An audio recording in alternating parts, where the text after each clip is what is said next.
Michael Rennie was ill the day the earth stood still, but he told us where we stand.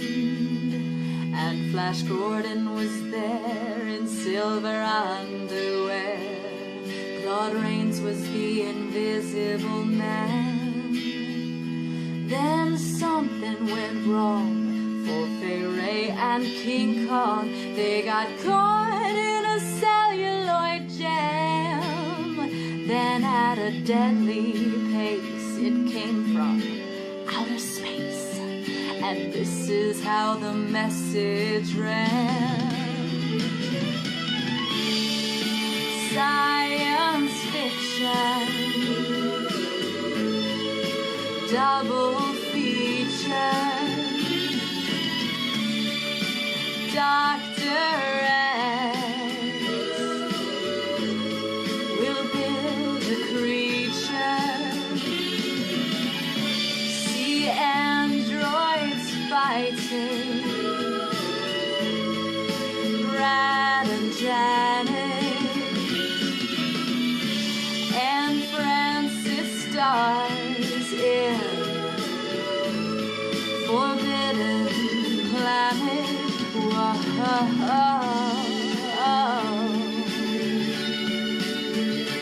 At the late night double feature picture show.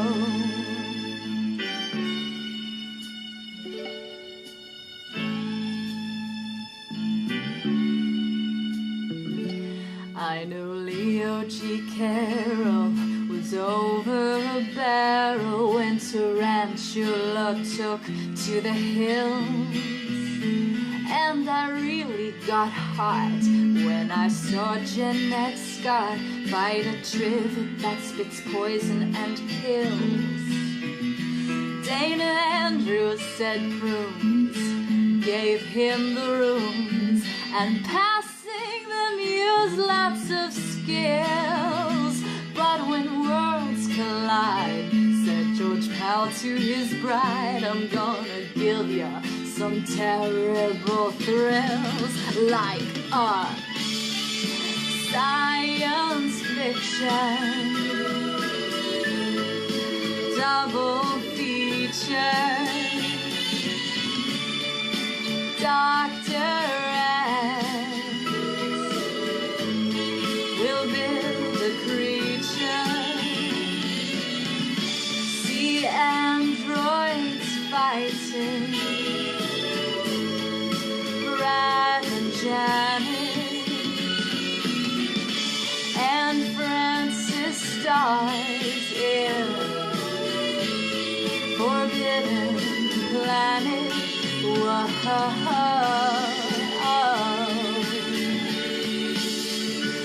At the late night double feature picture show, I wanna go.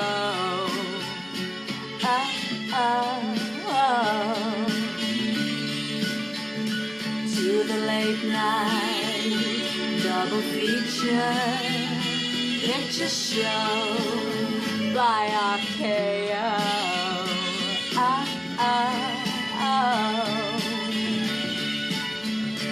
To the late night double feature picture show in the back row.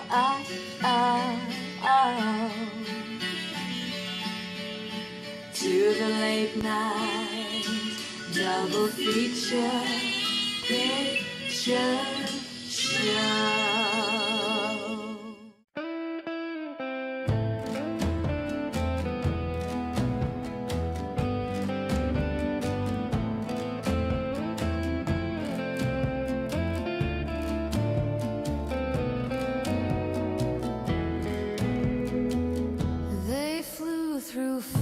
On golden reels, with capes that shimmered, hearts of steel. Brando has a masked night on, and Gotham streets looks for a fight.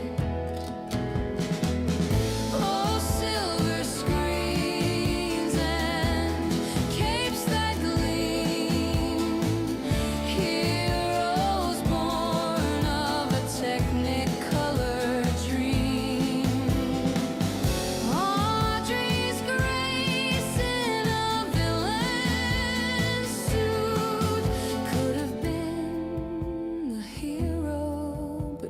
miss the loot. Raquel with fire in her gaze always saves the day. James Dean brooding as the Flash, saving the world with one quick dash. The what ifs dance in movie lights, echoes lost in endless night. Oh, silver screens and capes that gleam, heroes born of a technicolor dream.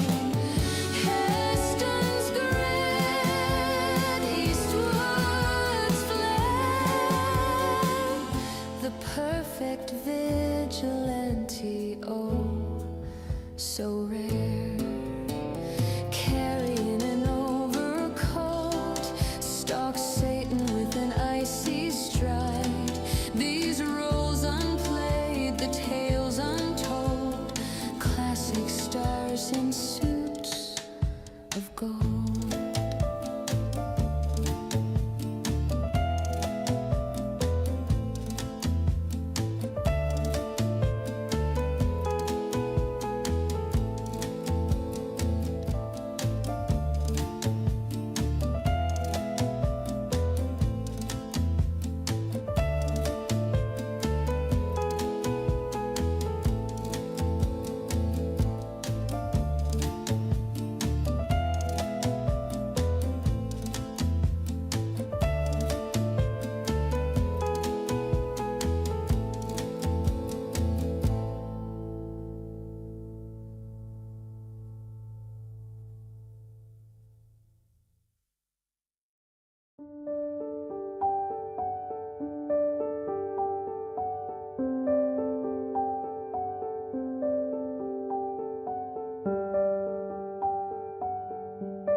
but he told us where we stand. And Flash Gordon was there in silver underwear. Claude Rains was the invisible man. Then something went wrong for Fay Ray and King Kong. They got caught in a celluloid jam. Then at a deadly pace, it came from outer space. And this is how the message ran. Science fiction, double feature. Dr. X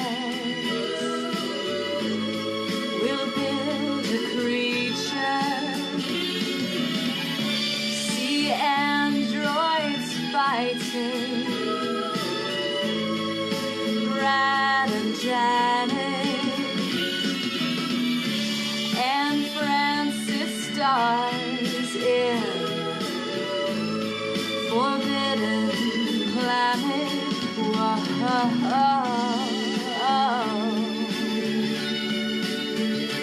At the late night double feature picture show.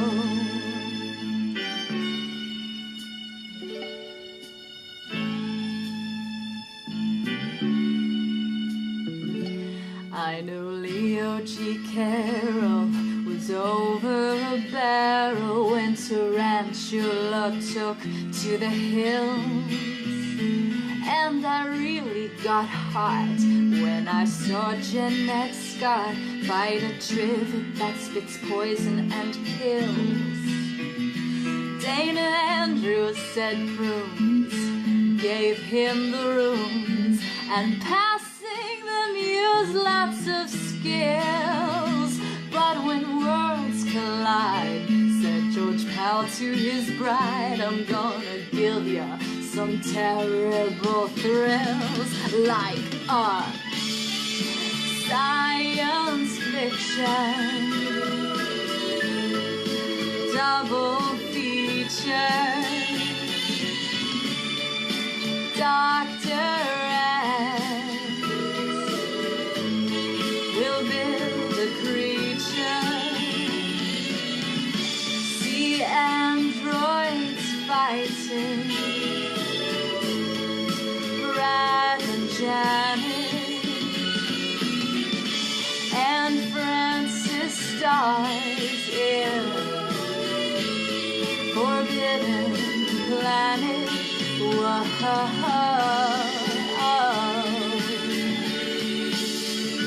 At the late night double feature picture show, I wanna go.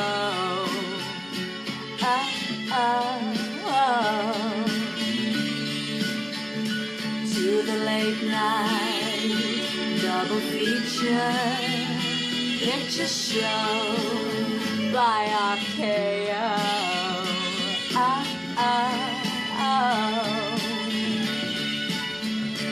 To the late night double feature picture show in the back row.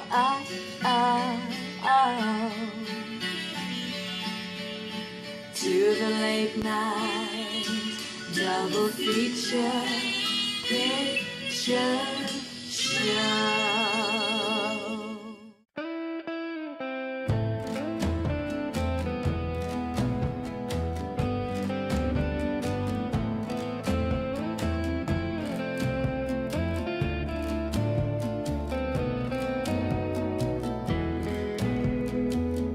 They flew through frames on golden reels, with capes that shimmered, hearts of steel. Brando as a masked knight on Gotham streets looks for a fight.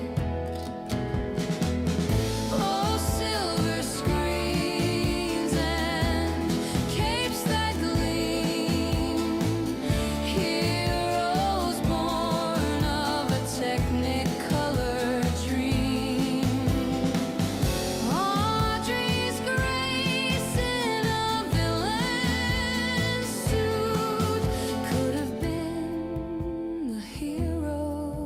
chase the loot.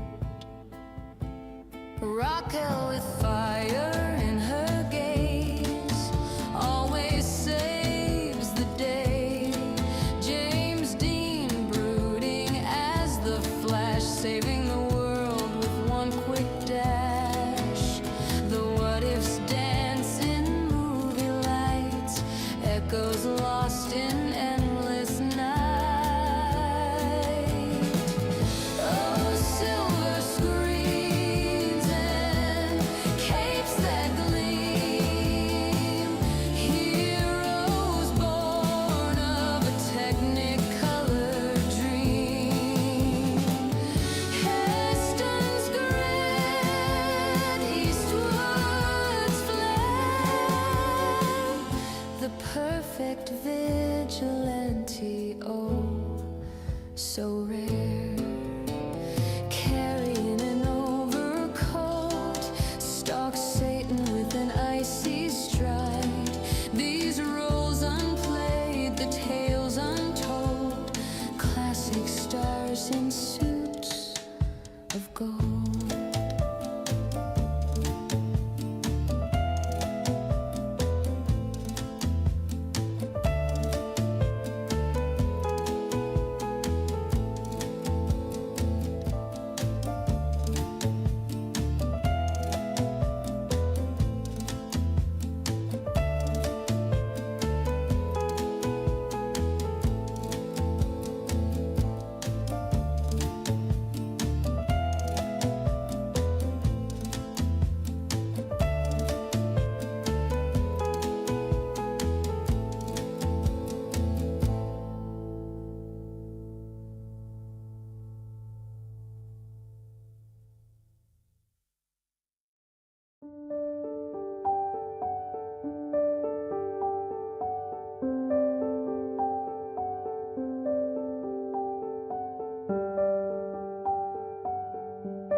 Okay.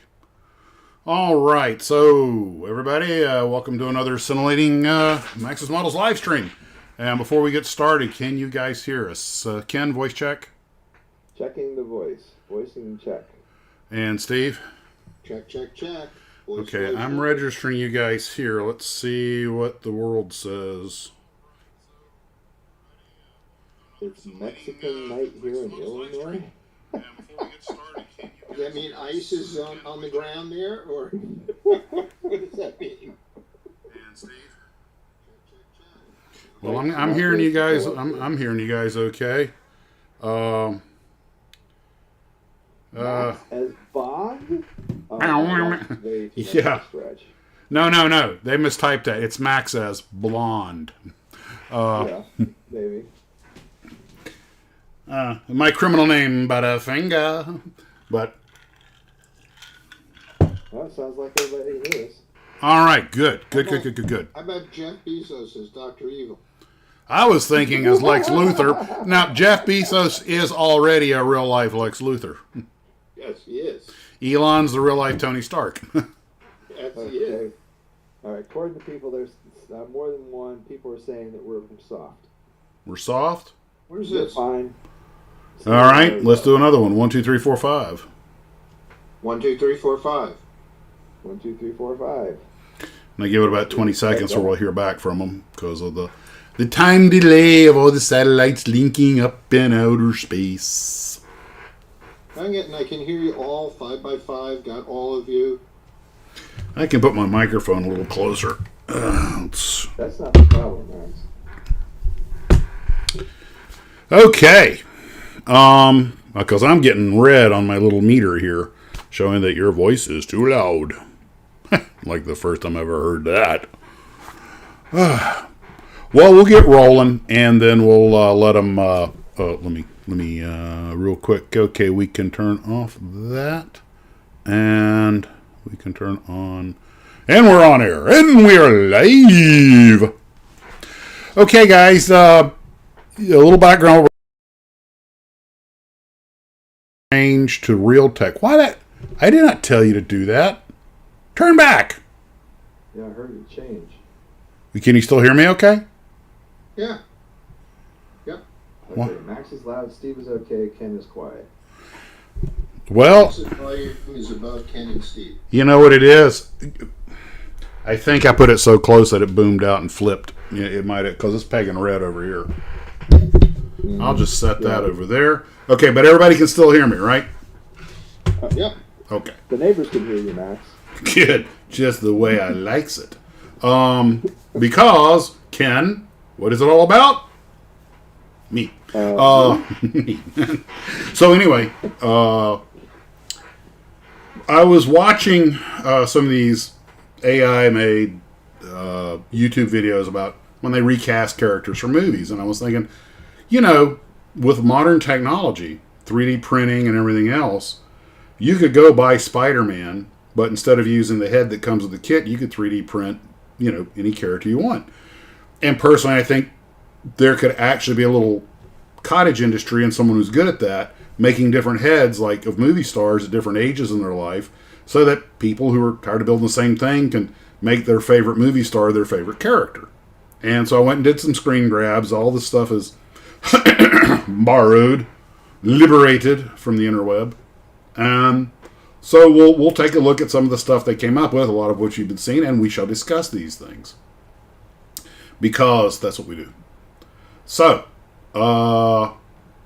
first one we have here, let's see. It's already rolled over to Wolverine, so we'll just stop there.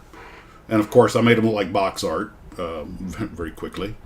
But the first one that we have here is Wolverine with Mel Gibson as Wolverine. And what do you guys say? Let's vote. What do you guys think? Mel Gibson as Wolverine. Young Mel Gibson as Wolverine. I think he looks the part. I give it 2 thumbs up. Yeah, I like it. Okay. So somebody knows how to 3D print heads. There you go. You have to do the hair and the mutton chops, but that would be cool. So the next one we have, I don't think you like this one, Steve. This is Paul Newman as the Green Lantern. Yeah, didn't see it. Just didn't seem to be a fit. Ken? Either way. I know we're all getting it on our device. There. It's just I think I'm getting the slowest one, but now I've got him on there. So, he looks a little bit like Ryan Reynolds in the role. So, although I don't see him doing quite the comedy bit. So, what do you think, Ken?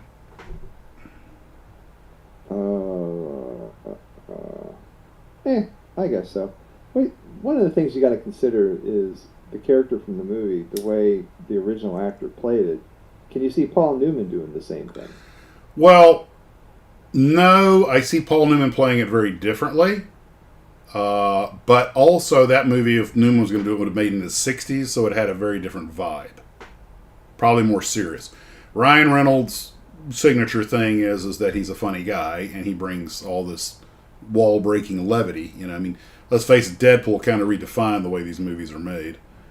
I could see him playing the character. He's got the look.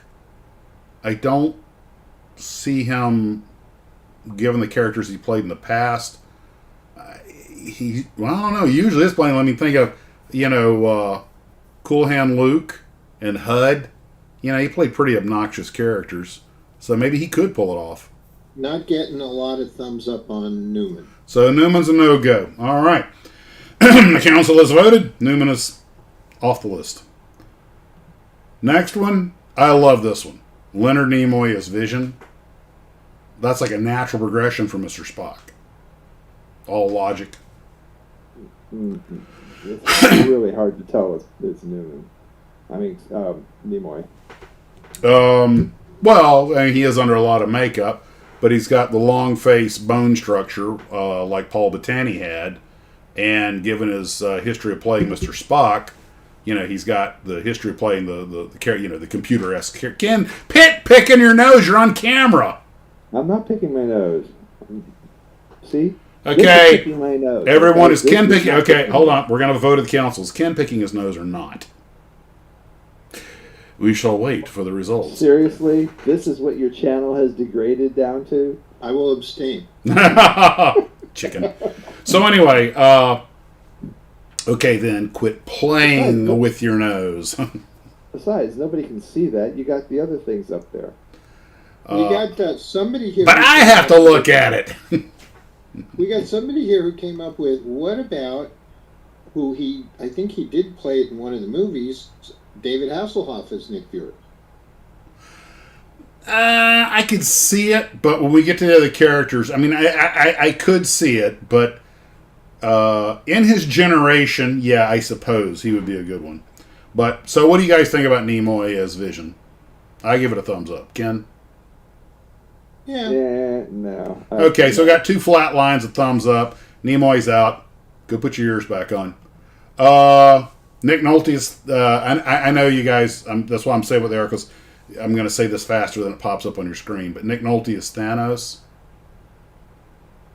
Yeah. And Yeah. I mean, he's got the bone structure, the attitude, the voice when he's sober. I didn't say that. All right. What? Debbie says, I'm not picking my nose. Guys, if you're watching this, you feel free to pick your nose. I'm looking at Ken on the Zoom screen, so I have to look at it. And technically, he wasn't picking it, he was just playing with his nose. It was a scratch, not a pick. For those who remember the famous Seinfeld episode. It was a scratch. What angle did she see you from? The other side. For her, it's a pick. Thank you for clarifying that, Max. Can we move on to a different, more important subject? We are there. Okay. Although there's never been, to my knowledge, a kit model made of Lois Lane, I do think Rita Hayworth as Lois Lane, if the movie was being made in the 40s or 50s, absolutely has the dynamic look. Yeah, I could go with that. I mean, Back then. I could see her or Ava Gardner. Yeah. But I think that's a strong pick because she has the business look. And she's, definitely eye-catching, so Superman would, definitely be interested. So anyway. Okay. What do you think? Yeah. And who would play Lana Lang? What? Who would play Lana Lang? Okay. Who you suggest? Veronica Lake? Lucille Oh. Mm-hmm. I'm sorry. Lucille Ball with which color hair? The red. Okay. Because the joke where she's getting roses, she dyed it so many times she forgot what the original color was. Anita Ekberg's logo says. Oh, there's an interesting choice. Now this one I'm a little lukewarm on. I could see it. Stallone as Drax from Guardians of the Galaxy, but I don't think anybody could do a better job than Dave Bautista. So I don't want to imply that he should be picked over Bautista. But would you buy the kit model from Monogram of Sylvester Stallone Drax? Fox says if Raquel was molded in 1-to-1 scale, I'm in. Yeah, let's don't even go down that path because we're all going to wind up saying things that'll be used against us in Ooh, court. Sluggo. Good. Monica Bellucci as Lois Lane. Okay. I'd go for that. You see, the reason I like Rita Hayworth is, she's got that all-American business vibe. Yeah. Lois Lane was how can I put? She was all business. She was It was just, anyway. So, well, what do you think about Sylvester Stallone as Drax? I mean, I think he could pull it off, but I don't think anybody's going to beat Bautista. Doesn't look like a lot of people are liking it. Yeah, I don't see that. I mean, interesting idea, but that's a no-go. Stallone is the Punisher we're seeing. Now that's coming down the line. We'll get there. Don't get ahead. I'm just reading the comments. I know. No, I'm talking to people leaving the comments. Okay. Vin Diesel for Drax. Somebody else very intelligent said that. No, Bezos is Lex Luthor. I mean, don't mean he could play him. I mean, he is. Anybody's ever had a problem with Amazon customer support knows that. So Raquel as Black Widow, 3 thumbs up. Does anything? Huh? Yeah, I was going to say 3 thumbs up, and 2 of them are on my hands. I really should not have said that, but can't take it back now. The internet knows. So yeah, I'm pretty sure this is a winner all the way around. Only I'd rather see someone better than Aurora do it. I put the Aurora logo on there because the colors blended with everything. But who makes the best figures? What's that company you love that makes the Godzilla with the guts? X7. Oh, X Plus. X Plus. They're the ones who they need to make this. They need to make all of these. That's who we need to go. Hey, you need to do this. Absolutely, that is a total thumbs up all the way. Yeah, everybody's liking that one. Well, I goes. It's Raquel Welch. Raquel. What? What do you say? What? Well, goes. Namath did Raquel. Oh God, guys, just. Whatever. I can't be mad at that. Now this is a natural fit, if not only the look, but he's already got the accent built in. Arnold is Thor. I mean, that's just hand in glove. That's a no-brainer. Yeah. Even in his current age, he could play Odin. Yeah, he could. And now here, Trey says, what about Charlize Theron as Black Widow? That's definitely a winning combination, but given my generation, I'm sorry, I have, but the first answer is always Raquel, and then whatever comes, I became aware of that kind of stuff. She was really big in the 60s and 70s, and that's, when I grew up. And as a kid, I'd always hear my brother and his friends talk. I mean, Raquel Welch's name she was like the first real, true, bona fide, sex symbol, the way we think of them today. And I heard that name so many times, I'd even seen a picture of her. And the first movie I saw her in was The Fantastic Voyage, which I didn't realize was the movie that actually got her big start, was Fantastic Voyage. She'd done little stuff before that, but that was her first major role. And I was like, what year did Fantastic Voyage come out? 66, 67, 60? Yeah, 67, somewhere in there. So I'm like 6 years old. So I was like, yeah, okay, she's nice, and I was more interested in the submarine.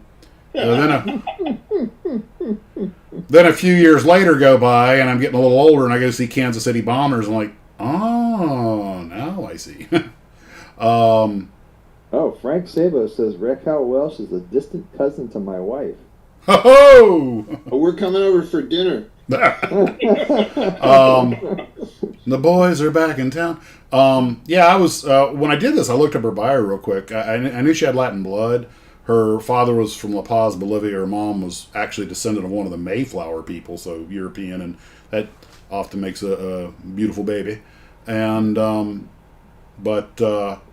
she's an interesting. You read her bio. She's more than me. I mean, she was beautiful, but she was also very serious about trying the way she portrayed herself. But she wound up doing good but not great movies like Mother Jugs and Speed and a few others, which was a good movie, But it was Larry Hagman, I think, took that role as the dirtbag ambulance driver to try and shake off his Major Nelson image. But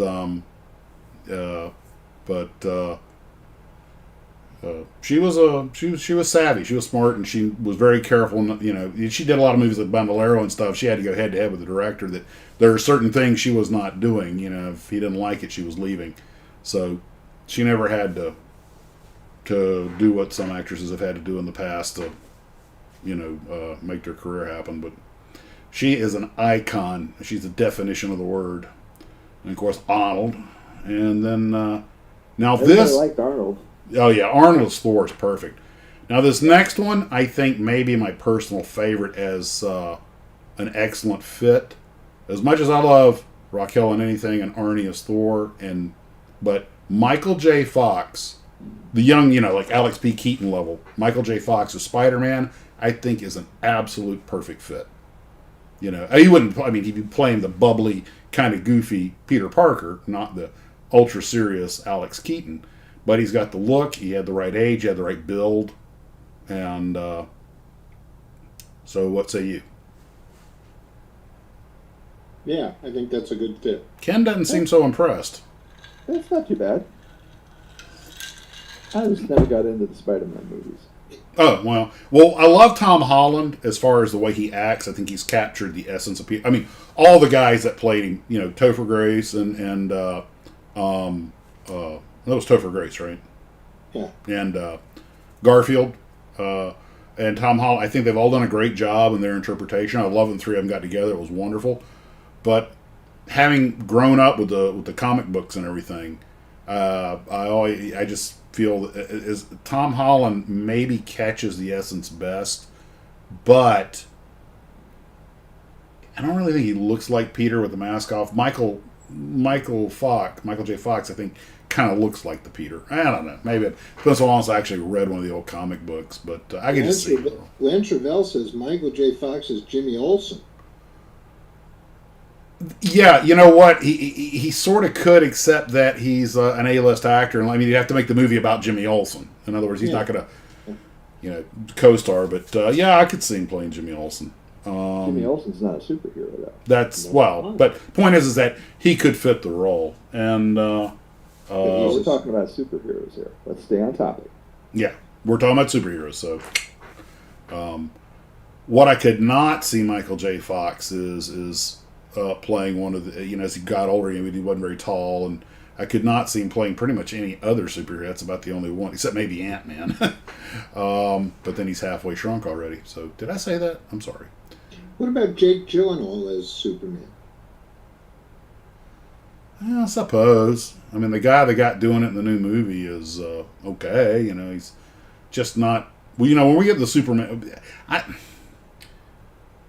think of Superman as having the big square jaw and everything. And just the new guy to me, he's got the voice. He just doesn't really seem to have the look. At the risk of sounding like, I heard it's a pretty good movie, but at the risk of sounding like a jerk, he seems more like a sidekick. Anyway, next one. Now, this is both a good and a bad fit. This is Cary Grant as John Constantine. First off, Keanu Reeves absolutely nailed it. Okay? The British guy they had playing Constantine in the TV show did a great job also. Cary Grant, I think, has the perfect look for the character, but I have trouble seeing Cary Grant playing the character. I have trouble seeing Grant in a supernatural movie. I think Cary Grant is James Bond. Didn't they offer it to him? Was it him? They did, and he turned it down. Well, they said Bond had to be British. Yeah, but he thought that, it wasn't right for him. I can agree. Although Bond was debonair and dapper, he was also, let's be honest, if you've ever read the books, Bond is a functional sociopath. He's a sociopath. He's absolutely a sociopath. So I don't really see, I was going to say I could almost see James Coburn playing the role, but he needed our man Flint, so I'm kind of like, he kind of did, He didn't have the look for Bond, but he had the demeanor. But actually, I think Connery did a great job. He did. And I actually think Daniel Craig's done a great job. Mm. Some people have said that Craig is closest to the one in the books. I don't know. No, Timothy Dalton's the closest to the one in the books. Really? Yep. Timothy Dalton is the one that's the closest. Did he only do one or two of them? Two. Okay. He did two. He was supposed to do more, but then I forget what it was. Something happened, and there was a long break between the two movies. The next series of movies. Mm-hmm. And he had other commitments, so he went and did those, and then they got. Well, they wanted Pierce Brosnan, but he wasn't available because of his Remington Steele contract. Yep. So I thought he was good as Bond. I liked him. no. I think Brosnan Brosnan finally got it. I think he did a great job. I know your least favorite is Roger Moore. Yeah. No. But I get it because he was too comedic for Bond at times. Mm. But at the same time, the first Bond movie I saw in the theater was The Man with the Golden Gun. Oh, okay. So I forget what year that came out, 74 or something like that. And so it's like the first time I've seen the theater. So I always thought, oh, so he's James Bond. My brother, like, no, Sean Connery's Bond. Then years later on television, I saw Connery, and I was kind of like, okay, Here's a bit of trivia for you. Yeah. In that movie was filmed in Thailand. The scene at the evil guy's lair. Yep. The place. Scaramanga. Well, that big rock that the antenna came out of. Mm-hmm. They call it James Bond Island. Ha! Yeah, and there's vendors out there selling James Bond stuff all over the place. And I thought James Bond Island was any girl that crossed his path. Wow, that went downhill quick. And Monica doesn't watch this, Ken. Sometimes she does, and believe me, I'll know later if she did. Now, this is one of my personal favorites. Chuck Heston as Nick Fury. Yeah. Now, Fury is supposed to be one of the older characters, so a guy, Heston at this age would have been perfect. And God knows, the real Nick Fury was like this Korean War type era anti-communist, and Heston would have slipped into that role without any problem at all. Basically, one eye patch over the Omega Man. Brian Tate says, nope, James Bond is Roger Moore. One and the same. Everyone else sucks. Woo! All right, Steve, the fight is on. Brian, we're getting you a ticket on the next Elon Musk Starship to Mars. Okay? Because that is not true. Super PZL says, I agree. Oh, challenge accepted, Steve. They're ganging on you. Connery's the best. Oh, good. Roger Moore, no, not a close second. Oh, Lordy. No. So I get with Chuck Heston as Nick Fury gets 3 thumbs up, 6 thumbs, all thumbs up. Everybody likes that. Yep. Yeah, that's a good one. God, I would love to have seen him in that role. Garfield's right. Moore is Simon Templar. His Bond is too comedic. Thank you very much, Garfield. All right, so that took care of those characters. Lavelle sides with Steve. Now, thank you, Lance. I appreciate it. Speaking of which, guys, we put this one together about 30 seconds before the show began when Steve mentioned it. And I'm sure somebody's made like a resin, but I think the Omega Man with Charlton Heston would make a good kit. Now, we all know that Vincent Price played The Last Man on Earth, and Will Smith played, what do they call it? Omega Man. No. It had the name of the original book. I Am Legend. I Am Legend, okay? Real quick, for those who don't know, the Omega Man is based on the book I Am Legend. Steve, why don't you give a super quick rundown in case anybody doesn't understand what I Am Legend about, and we'll go into the Omega Man. I Am Legend, the book, which I've read, is about a army officer who was a scientist, and he was working on a vaccine for a plague that developed, and the plague took over, and he was still working on the vaccine. His whole family died, his neighbors died, the city was basically overrun, as the world was, with people that were sort of zombies. So he would try to work on the serum. He had an everyday struggle to get food, to get gasoline, to dispose of dead bodies, and he would hunt these zombified creatures, when they slept. And they eventually become sort of hybridized, where they can come out in the sun, where they couldn't before, and they fear him, so they hunt him down and they kill him. And Now in the book, he commits suicide instead of letting them kill him. Right? It's like on the edge of a building. They kind of wound him up and have him cornered. But he's like, he'll kill himself before he'll let them, mutilate him. But it was. I mean, the end is nigh. But the best sort of visualization of the book is the movie with Vincent Price, The Last Man on Earth. The Last Man on Earth, which I think stays closest to the book. Yeah, and the Omega Man, of course, was an offshoot of that. Was Americanized and moved around a little, and then they turned around and they made the I Am Legend book with movie with Will Smith, which they're making 1 too. Now, for those who haven't seen the Omega Man, the one thing that makes it different is there are people who are not yet infected that find him. That's why he's got. By the way, was it Rosalind Cash? That girl's name played the co-star. Yes. Yeah, I think they weren't not infected yet. They had just had some kind of natural immunity to it. Well, but some of them were starting to show signs. Yeah. But what makes this much different though is that he has to sit down with what's his name? Played a Bond villain. What? He has a sit-down conversation with the leader of the zombies, Anthony Zerbe. Anthony Zerbe, who had been like a television newscaster. So, Omega Man's very stylized. It's definitely got a lot of the book in it, but it goes its own way. But what makes it different is he actually invented the cure at the end. He actually had an antidote. They used his blood. Yes. At the end of the Omega Man, he gets speared. Don't spoilers. Sorry, no, everybody's seen it now. I was in a movie. I really got ticked off at that. I was like, "What? You can't kill him? That's Chuck Heston. That's Moses."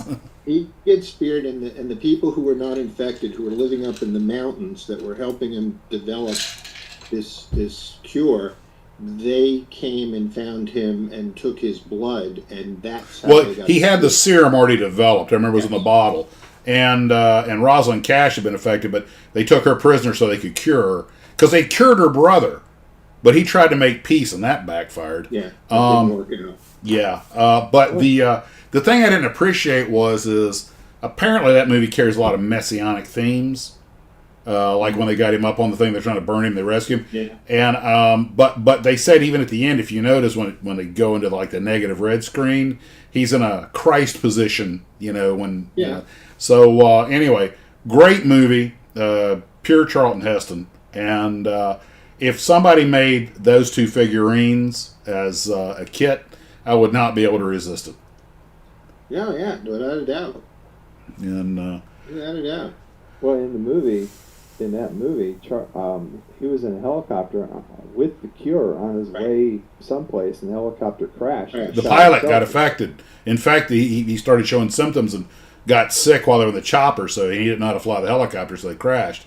Yes, that's right. Now, I noticed something. I watched that recently on YouTube, that one clip, and I didn't catch it. It was an old Bell 47 that they no doubt chartered. It was supposed to be an Army, and the Army did use Bell 47 still back then, I think. But Ken, even though they put the pilot in like an Army uniform, I noticed that he's wearing cowboy boots. You might be a pilot or military buff if you notice in the Omega Man that the so-called Army helicopter pilot's hair is too long and he's wearing cowboy boots. So anyway, okay. So then now I have some of these organized differently. Let's see. Let me roll this up to the top here. Now, who's this playing the Omega Man in the slide? What? I'm looking at this slide. And oh no, that was their artist. That's supposed to be Heston. This is actually like one of the posters for the movie that I modified, and from Warner Brothers. And but he almost looks like Maxwell Smart in that picture. Yeah, that's what I'm saying. Don Adams is the Omega Man. I missed it by that much. Kurt G says, I see Max as Oddjob flaying the C-57 instead of a hat. Don't give me any ideas. Yeah. Let's see how far it'll fly, boys and girls. He's of German extraction. We pronounce it Oddjob. Rob Altus says, Max, it was 1971. What was Mega Man? I guess that's what he's referring to. Okay, Yeah. all right. Oh, Edward Bender says, Air Cav, Max? Yeah, I was in 101st Air Assault, technically, but same basic thing. So, this is on the DC characters, and somebody put together this one and I thought, Audrey Hepburn as Catwoman, when I keep seeing Holly Golightly, but I'm thinking, she adds that regal charm to the character. Mm-hmm. And so what do you think? I'm thinking Kate Beckinsale. Well, if you made the movie today. Yeah. But we're going back to the 60s here. Oh, okay. All right. Of course, obviously Raquel Welch, but that goes without saying. Who's that Italian actress's name I can never remember? Played... Luciana Paluzzi. Luciana Paluzzi. Another one that could play anything. But I think the reason they picked Audrey Hepburn, I think the reason is because she's so slender. Catwoman, you think of like a cat, Kuda says, the fountain from Omega Man is used for the opening of Friends. That's right. That's the same. Yeah. Hollywood don't throw nothing away. I mean, it's been redressed, but yeah. And so they're all splashing around in Chuck Heston's blood. So what do you think, though? Is what are we giving Audrey here? Thumbs up, thumbs down. What do you think? It's kind of like in the middle. Ken?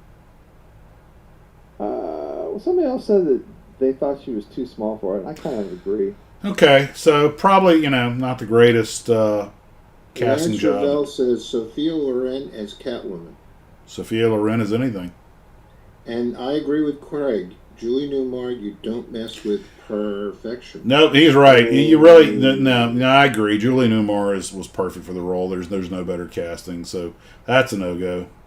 Okay, now we're assuming Wonder Woman made in the 40s or 50s. We got Ava Gardner as Wonder Woman. I think that is perfect. Yep, go with that. So Diana Ken, Rigg is Catwoman. What? Diana Rigg is Catwoman. Ooh, yeah. Yeah, I can see Diana Rigg as she just used her old Avengers uniform, the leather. Yeah. Mrs. Peel, yeah, she actually, I don't know about the British accent, but what the hell, why not? So Ava Gardner, Ken? I guess so. Yep. I mean, we're assuming the movie was made, between 45 and 55, so. I don't know how they squeezed her into that outfit she's wearing. I'm pretty sure there's laces in the back, and that's probably what they used the rope of truth for, whatever they called that thing. Hydraulic laces.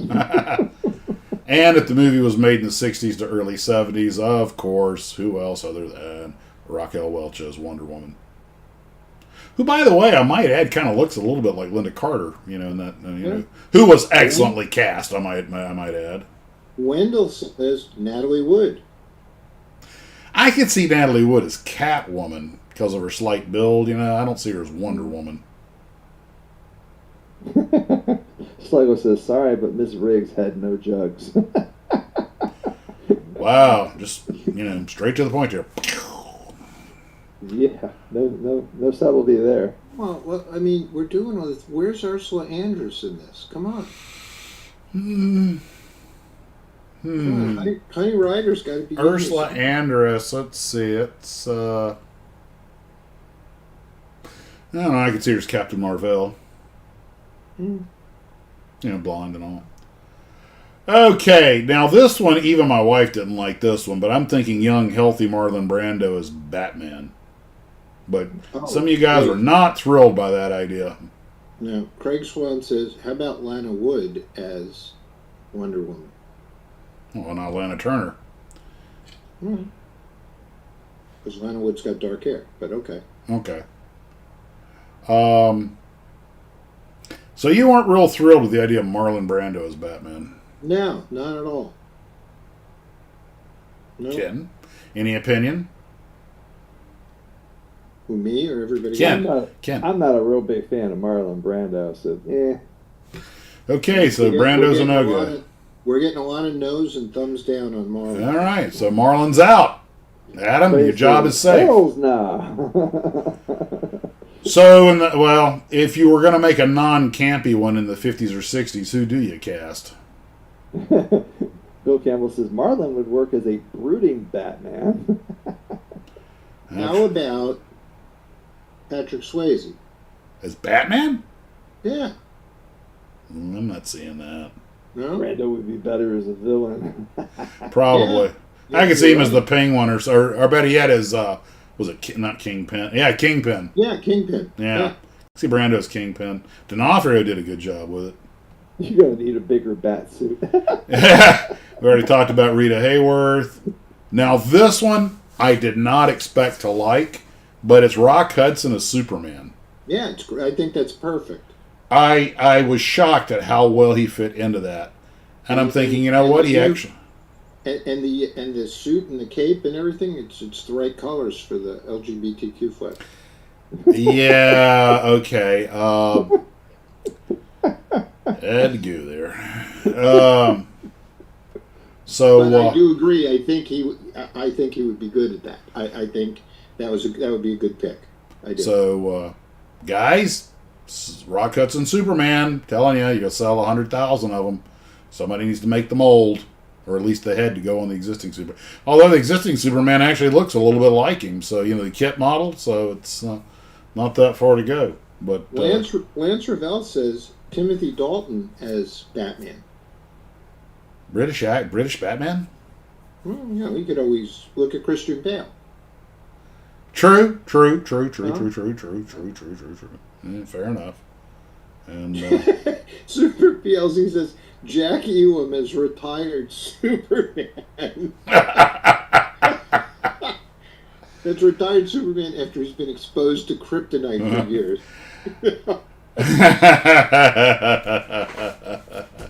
Why not? Okay, so Rock Hudson's thumbs up all the way around to Superman. We already talked about. Okay, now other than the comic books, I'm not really familiar with Brainiac, but I swear Peter Cushing can play anything. So, basically he's Grand Moff Tarkin in a bubble helmet. And the irony is that if you go into Hammer Studios today, when you go into the foyer into the lobby, there's a gigantic picture of Cushing and oh come on, his buddy that what are you laughing at? Christopher Lee. And they said those two guys built Hammer Films. Okay, Steve, you're Killa says if Rock Hudson would work, he'd change from Clark Kent to Superman in a closet. Yeah, okay, guys. Dealing with 8-year-olds. You'll be getting a message from me. I'm sure we just got taken down, but what the hell, What are they going to do? Take away my $1.63? Should I show them that? No. No? No. Okay. Move on. We were talking about how great monetization's been working for Max's models. What about? Here you go. Wendell's got one. Dawn Wells as Wonder Woman. I'd rather see Dawn Wells as Catwoman. Well, it's funny. It's funny you mention that, Steve, because Dawn Wells was a beauty queen. She was like a Miss America in '61. Yeah. But she was only 5'1", if I remember correctly. Yeah, she was kind of tiny. Yeah. Okay, hold on just a second. I got it. Now you got me curious. I am gonna look something up. Okay.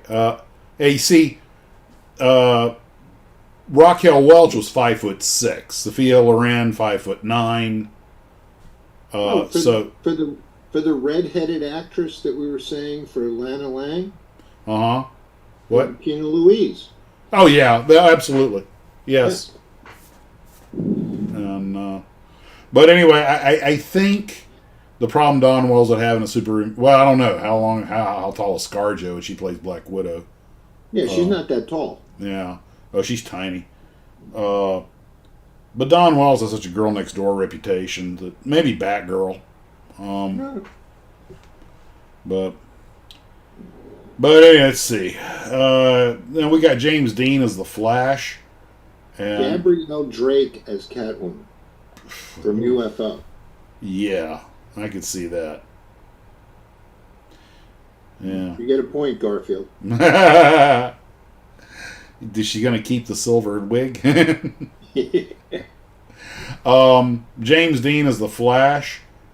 You know, I could kind of see him as Barry Gordon, but a little moody, a little pouty. But yeah, you know, I could sort of see that. Max, you could probably make it in the movies industry as a casting person, whatever They're called casting directors. Well, I wasn't sure if it was a casting director. I believe it is. Yeah, yeah, I suppose. But those, you know, I'll tell you what. If I was a casting director, you know what I would never have cast?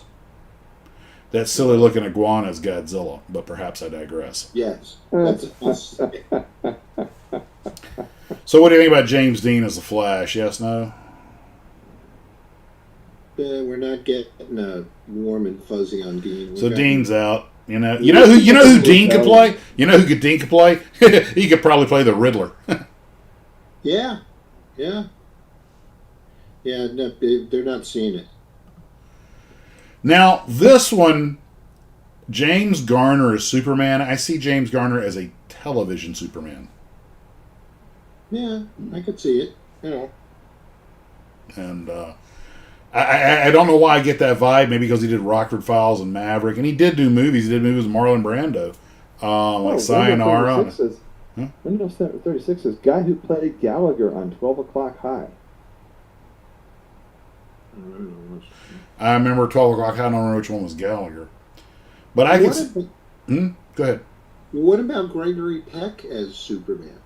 You know, Peck has the look. Right. I'm not sure he actually doesn't have just a skosh too much grandeur for the role, but yes, it would not be inconceivable. Herman says, "What about James Mason as Batman's butler Alfred?" I like that. Yeah, I like that. Yeah, I like that. That actually is a really good idea. Yeah. Yeah. You know, we tend to forget about the secondary cast. Yes. You know, Greg Swain, he says, no James Gardner. At that point, just get John Wayne. Why didn't you cast John Wayne as anybody? John Wayne's not the kind of person who plays a superhero. I mean, he's a cowboy and he's a soldier and sometimes a cop, but John Wayne as a superhero, I'm not, no.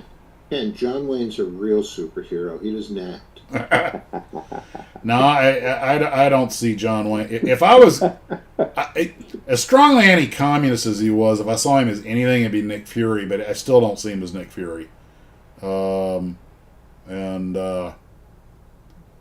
he's got too much of that cowboy in him, and He played a Mongol in one of his early movies. Yeah. Which is considered to this day as one of the worst cast movies in the history of Hollywood. And they also all died from cancer-related illnesses from filming where they filmed. Oh, I suppose you're one of those people who's going to tell them because they filmed where they set off 1,000 atom bombs, they probably got background radiation. Blah. They also all chain smoked. They also brought Geiger counters to the set, which were going crazy when they were there. Well, you know, it's the price they paid to give us movies. There you go. Now, I love Yul Brynner as Lex Luthor. Yeah. That's a good one. He not only has the look, he has the demeanor. And I absolutely have no trouble seeing him in that role. I have no trouble seeing him in the role as Kingpin. I have no trouble. You know what?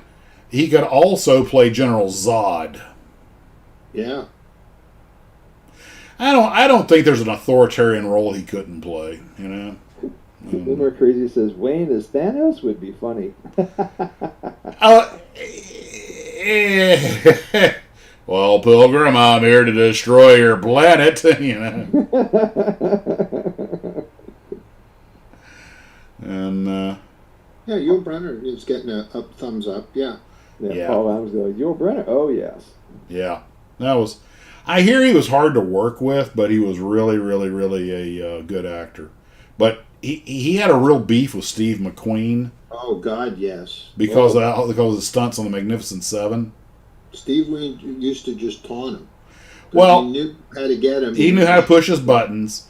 Yep. McQueen, I think, was a little insecure, which is why he did a lot of things he did. Like, he was always toying with his gun or playing with his hat in the background to draw attention away from the main actor. And Brenner, being a theater guy and everything else, knew exactly what he was doing, and he didn't like it. They managed to make a great movie, but there was none of off screen. There was none of the charisma there was on screen. I like Steve McQueen. I know he was. I know he and James Garner both drove well enough that they didn't like each other. They didn't like each other, but ironically, they were both excellent drivers. According to the guys, either one of them could have been a pro driver. But I think McQueen did the same crap with Garner, and he was just, I think he was just insecure. Hey, McQueen came in second to Mario Andretti at Sebring. There you go. And the only reason he came in second was because he had a broken foot. And Garner, after doing, what was it, Grand Prix, the professional driver's like, you're as good as anybody we've got in the stable. And Garner was a big gearhead, so was McQueen. Yep.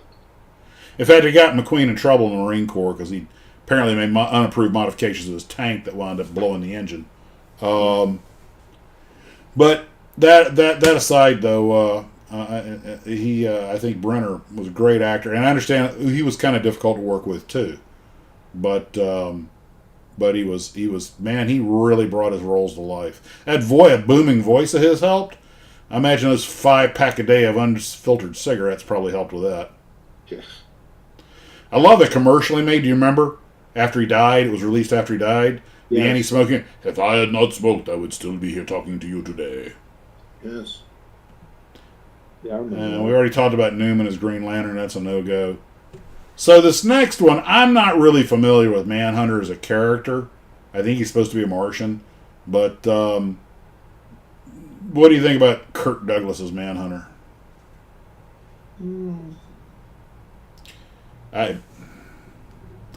It's taken a while for the pick. There we go.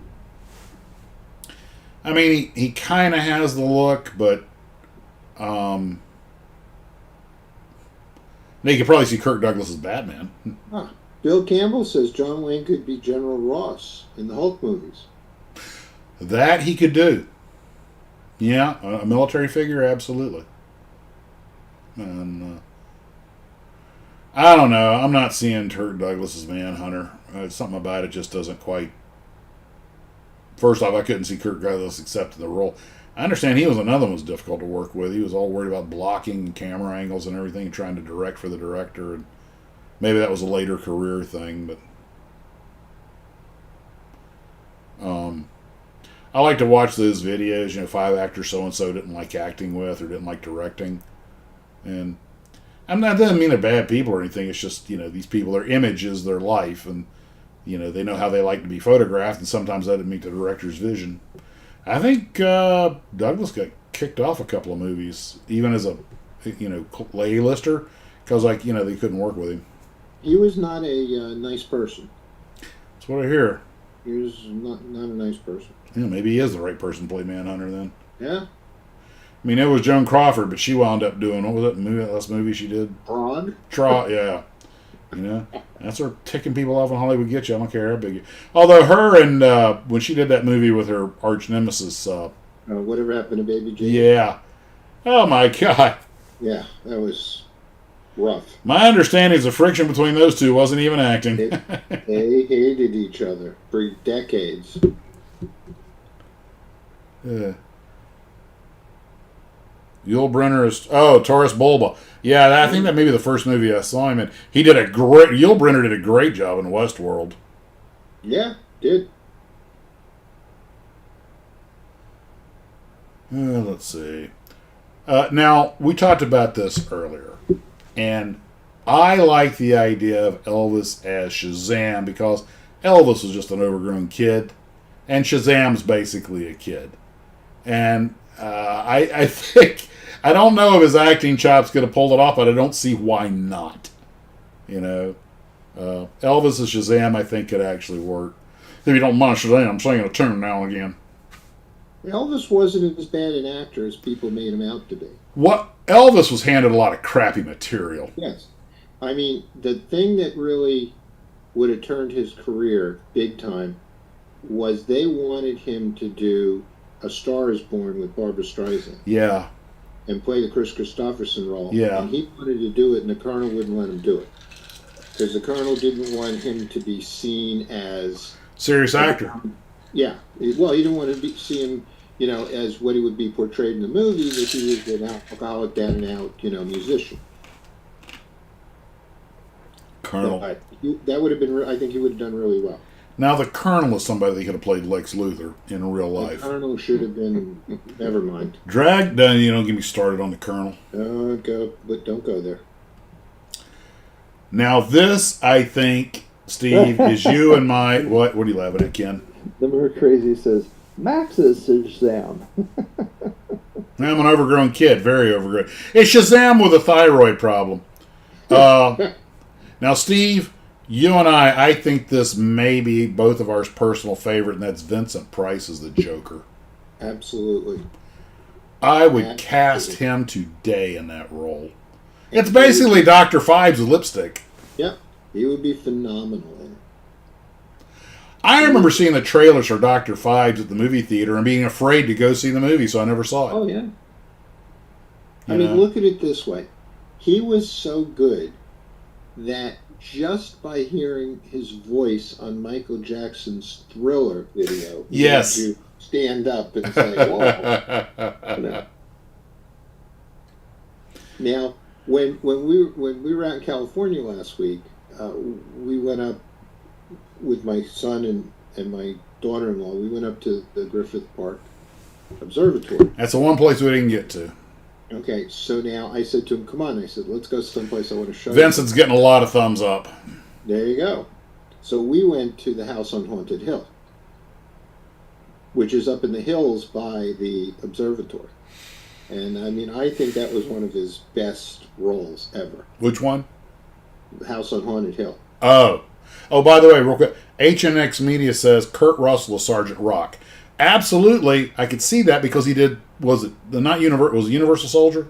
Yeah. Yeah. Yeah. So I could see that. Now, Vincent Price is underrated. This is from Dario because he made a lot of horror movies, which a lot of folks did not like. I agree, he was underrated. Vincent Price is Doctor Strange, absolutely. In fact, let's talk about what other roles in this universe that Vincent Price could play. Wow. Obviously, Brainiac. That's a no-brainer. Doctor Strange would be a good one for him. He could even play Alfred. Not that I'd want him in a supporting role, but the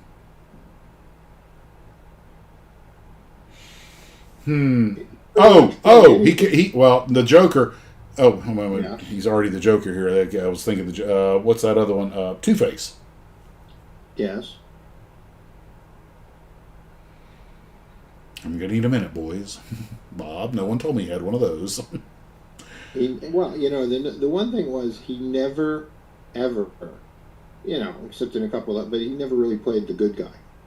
Well, that wasn't his, what he was seen as. No, it wasn't his forte. I mean, but he was a good non-horror actor. Although he kind of did play the good guy in The Last Man on Earth. Yeah, and he played a good guy in, like, The Tingler, I could see him as Dr. Freeze.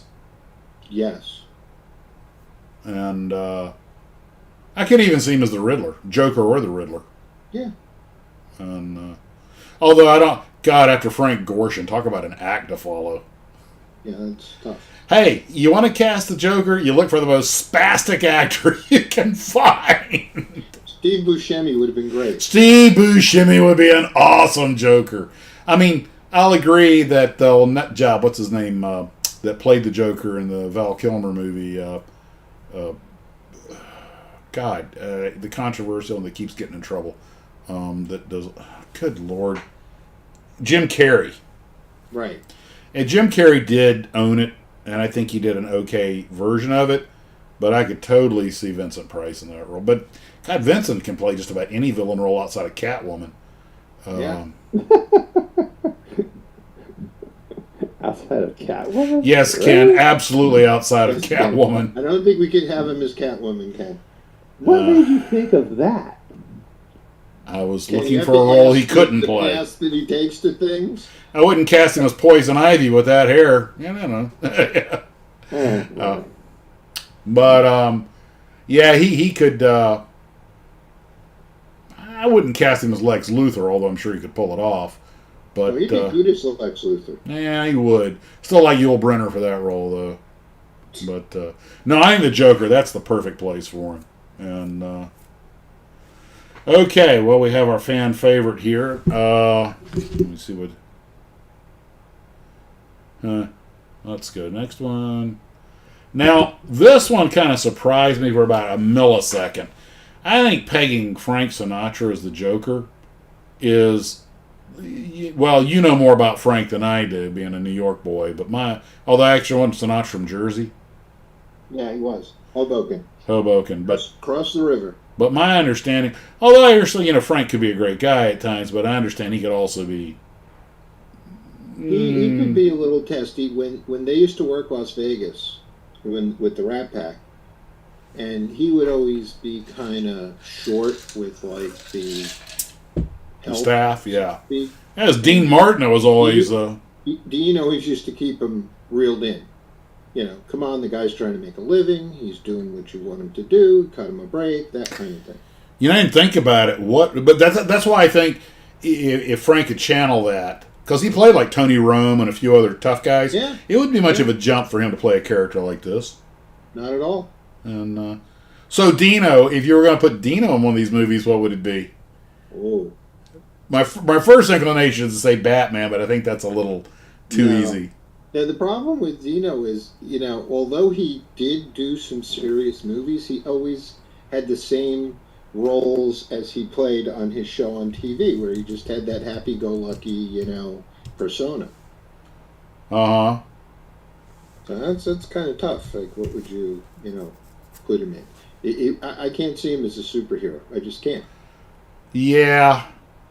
I don't. Oh, my God. You've got to be kidding me.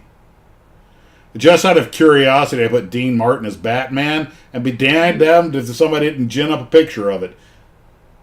It's horrible.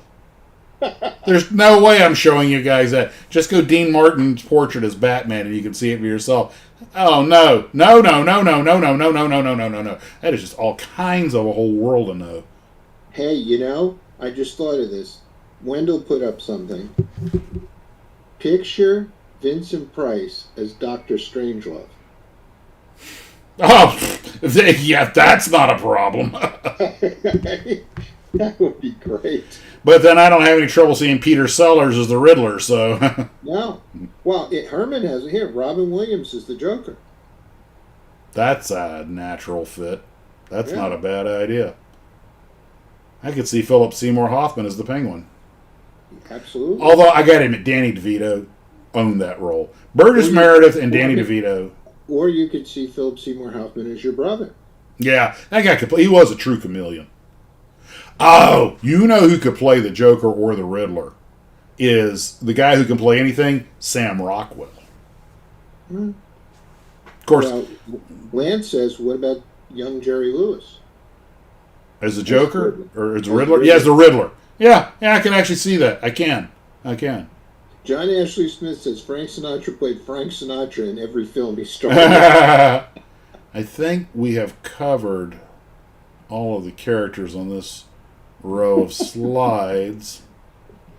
So... Super PZL says, I double dog dare Max to show that Dean Martin picture. I'm sorry, I'm not sticking my tongue to the flying pole till I hear the triple dog dare. Let's see. Guys, I'm warning you, it's really scary and gruesome. And that's a bad thing? All right, I want you to remember you asked for this. I didn't ask for it. It's like us says Jerry Nadler would play a good penguin. He would! Oh my God, he would! He wouldn't even need a costume or makeup. Wait a minute. Okay. Nadler is the penguin, isn't he? I thought Nadler was the penguin. Paul Adams triple dog dared you. All right, Paul, but remember, you asked for this, okay? File, save as 203. Careful what you asked for. Bat Dino. Got to give it a name. bad Pino. It's like bad guano. That's what I was thinking. Hold on, let me. Plus, image. Okay, browse. Let's see. Where is it? I should have saved it right Jimmy here. Stewart as what superhero? God, he's too long and lanky to be on. Okay, guys, here we go. Okay, Hang on. Yeah, here we go. Jimmy Stewart as Curtis LeMay. And there is Dean Martin as Batman. Da-na-na-na-na-na. Complete with nipplies. God, he looks like a girl getting ready to go on the world's worst prom.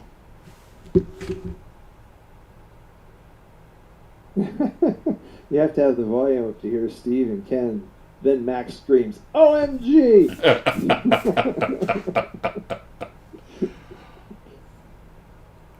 You seeing it? My eyes. Oh, no. I warned you. Oh, I wow. begged you not to make me do it. Mom, they made me do it. Oh, wow. In fact, as punishment, I'm going to make you guys stare at this picture while I run to the little boys' room real quick. Where's Gino's glass? Retinas are melting across the globe. I need eye bleach. And now I need several martinis. I still keep the picture. I'm glad I'm lubricated. Be right I back. can't unsee this. Okay, who's the one that triple dog dared him? Come on, what do you think? Quick, put Raquel on. Super BZL says, I'm going to go get cough medicine now.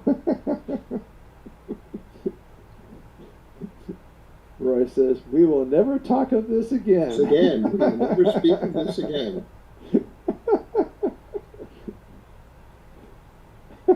It's like something you put up to scare off mice. When the moon hits your eye like a big bat signal. Yes, yeah. Where's the mask? We need the mask. Bill said, I said, don't, please don't. I still haven't seen it yet. It's cycling through. And there's still 102 people watching. That's amazing. I don't have it. I picked a terrible week to stop shooting smack.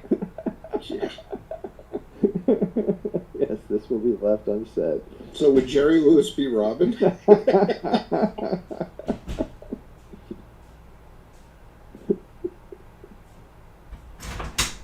The man who sold his soul to be Batman. Yeah, all right. Let's move on to the next thing here. Yes. People are Are screaming for mercy. Five people just logged out. Thank Well, I can't really blame them. Okay, let's see. I think we've gone over all that stuff. We beat it in the ground pretty well. And did we? Yeah, I think we did this slideshow also. Get the picture off there, Max. I haven't seen it yet. Open your eyes. No, it hasn't popped up.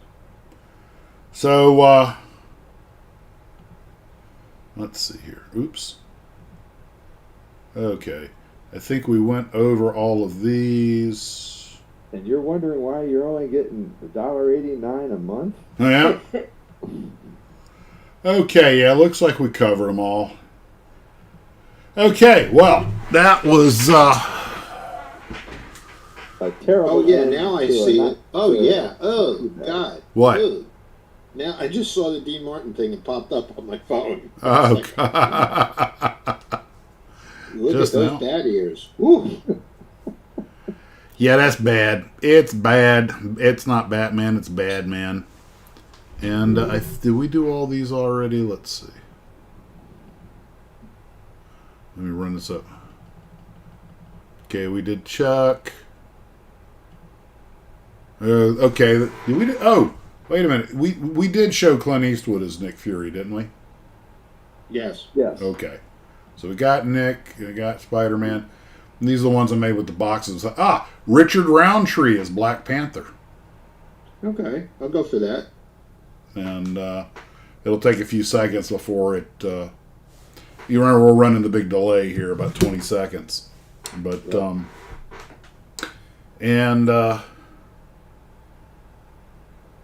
so let's see. We got Richard Roundtree as Black Panther. I think that would be a good one.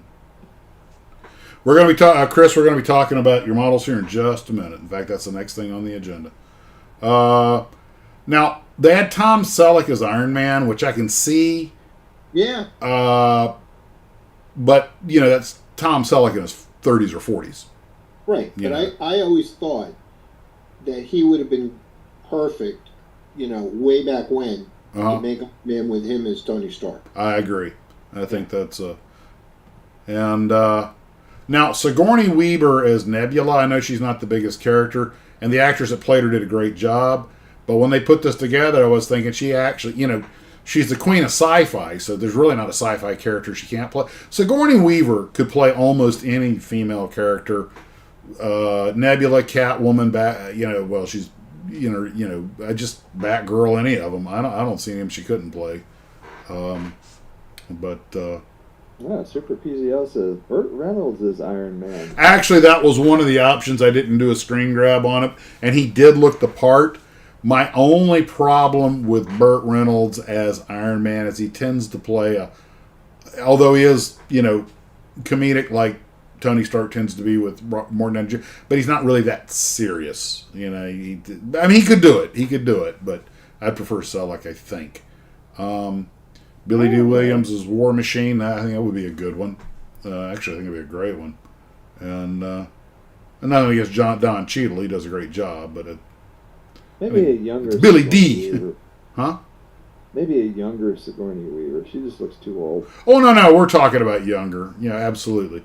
I could see David Bowie as Loki. I can see David Bowie, and especially young David Bowie, in almost any villain role. But I could definitely see him as Loki. I got to leave it up for a minute so everybody gets a chance to see it and comment on it.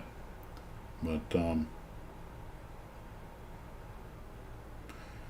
could easily play that female villain character in Deadpool and Wolverine. Oh God, yes, she could. Absolutely, Xavier's sister. What about Billy D. Williams as Black Panther? That'd work. Absolutely. Well, you don't get Billy D. Yeah, I think Richard Roundtree has more of the tough guy persona though. But now everybody loved this one, and I do too. And that's Bruce Campbell as Deadpool. Oh yeah, absolutely. And he'd get the humor down right too. Oh yeah, because he sees most of his characters. I mean, it's basically Ash with a sword instead of a chainsaw. And although I really liked him as Sam Axe in Burn Notice, and but the first show I saw him in was Briscoe County Jr., and I read his book. I have his book, If Chins Could Kill: Confessions of a B Actor, and he was talking about when he did Briscoe County. I think it went 2 seasons, and I think it was a Saturday morning show. But anyway, he talked to his manager and the director. Like, oh yeah, Bruce, you're in good shape. You're gonna have work. Don't you worry about it. He's so excited.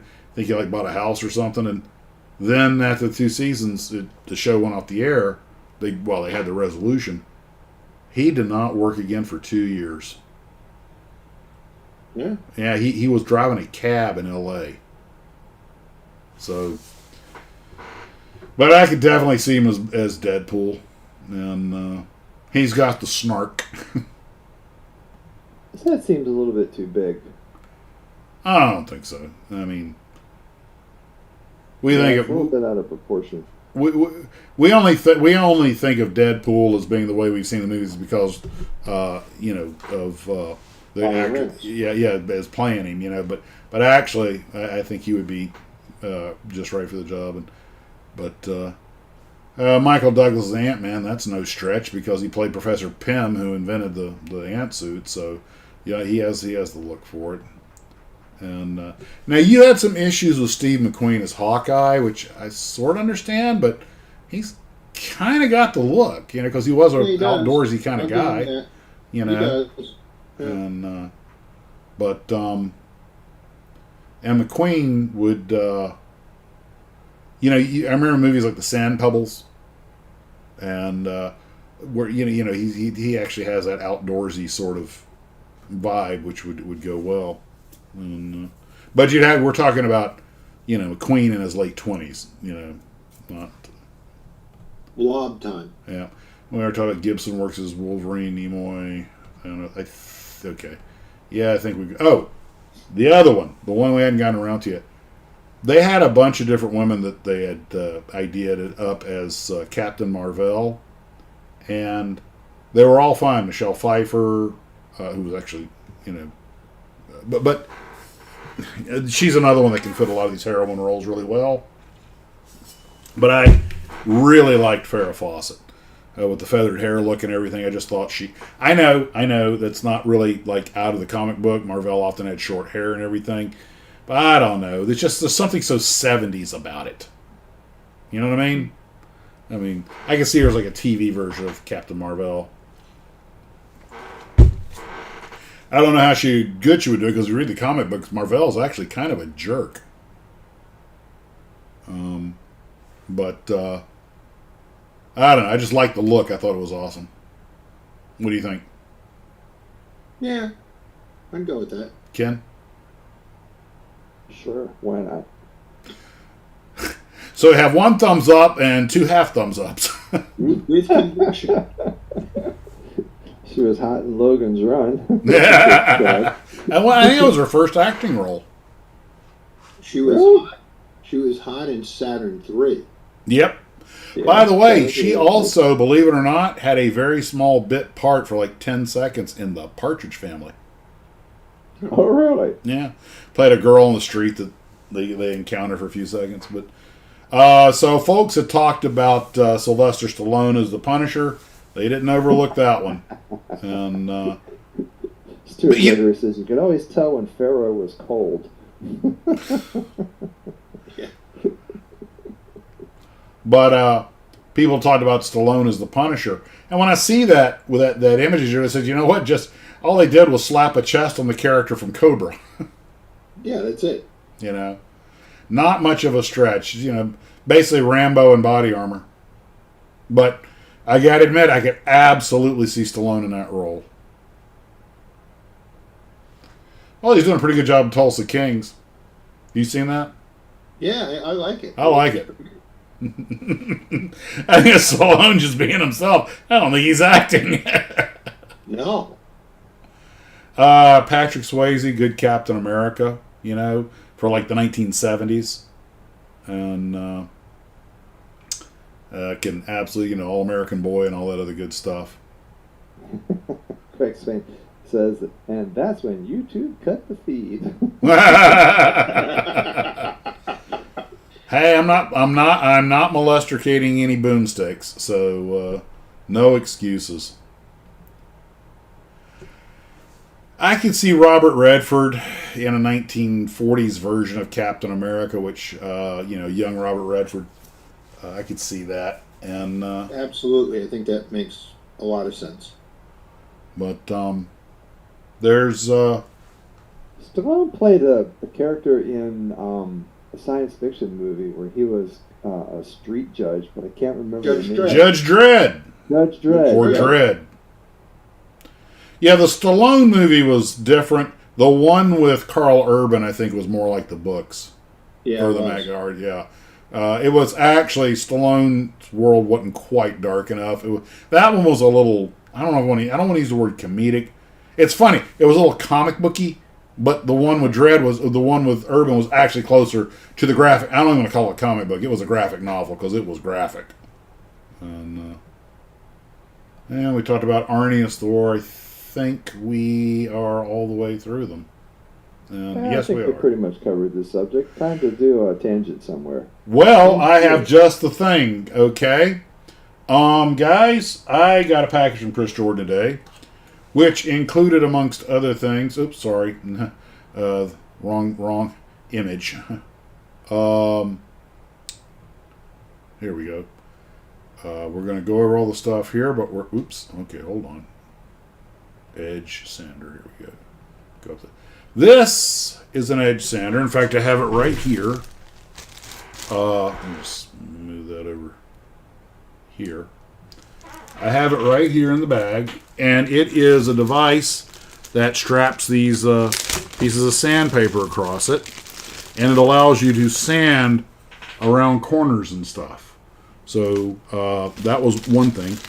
And he also had an Airfix keychain, which I got laying around there somewhere. Well, he also sent me a couple of models. You trying to do something, subliminal pictures there by flashing that D. Martin Batman picture? No, I just want to freak everybody out. No, I when I download a picture in a hurry, it just says image, and I thought that was the image I wanted. It was the wrong image. Okay, so one of the things. There's 97 people now because of that picture. Yep. Guaranteed to make 10. 95. First off, we have the Airfix Club ME410 Messerschmitt or Nisi. Let me Nice. get the glare off of it. Let's take a real quick look at it. Now this is Airfix Club or Airfix Club. So, it's taped. Okay, do I have my shearing system nearby? Oh, here we go. Okay, if you guys hear me scream and see blood splatter on the camera, you'll know I dropped this. Hope YouTube doesn't can us because I'm pulling out a pocket knife. Now you know the reason why Switzerland never goes to war. All they have are those little knives. That's all they need. That's all they need. Okay, so let's take a look. Oh, it's all in the bag here. Oh, wow. Everything's in the bag. Wow, that's a lot of parts. This is limited edition 1/72 scale. Then we have the instruction sheet. Here's the decal sheet. And one of the things they offer you is the opportunity to make it a captured British one. Let's see. Nice instructions, color-coded and everything. Actually, the model doesn't look, any more complicated than it needs to be. It's... What? Greg Swan says, those are labeled Airfix Club because you will need a club to get the seams to close. Oh, really? Well, we shall see when I do the build video on it. And it looks like we have 1, 2, 3, 4, 5 runner trees. So I can't pull the parts out and show them to you without opening the bag, which is a good way to lose parts. I'm not going to do that. So, anyway, just put that right here. And move on to the next model he guys sent to me, which is the Matchbox Lancaster. Yay. Now, this, as is the case with many Matchbox kits, I'm going to show you it comes in different colors. By the way, I did finish reading the book, Tackle on Pearl Harbor. Report to follow at a later date. Okay, I was looking at this earlier.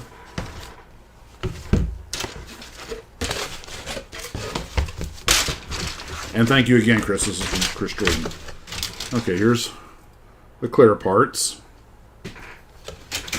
Now here we have the parts molded in what's basically a brown.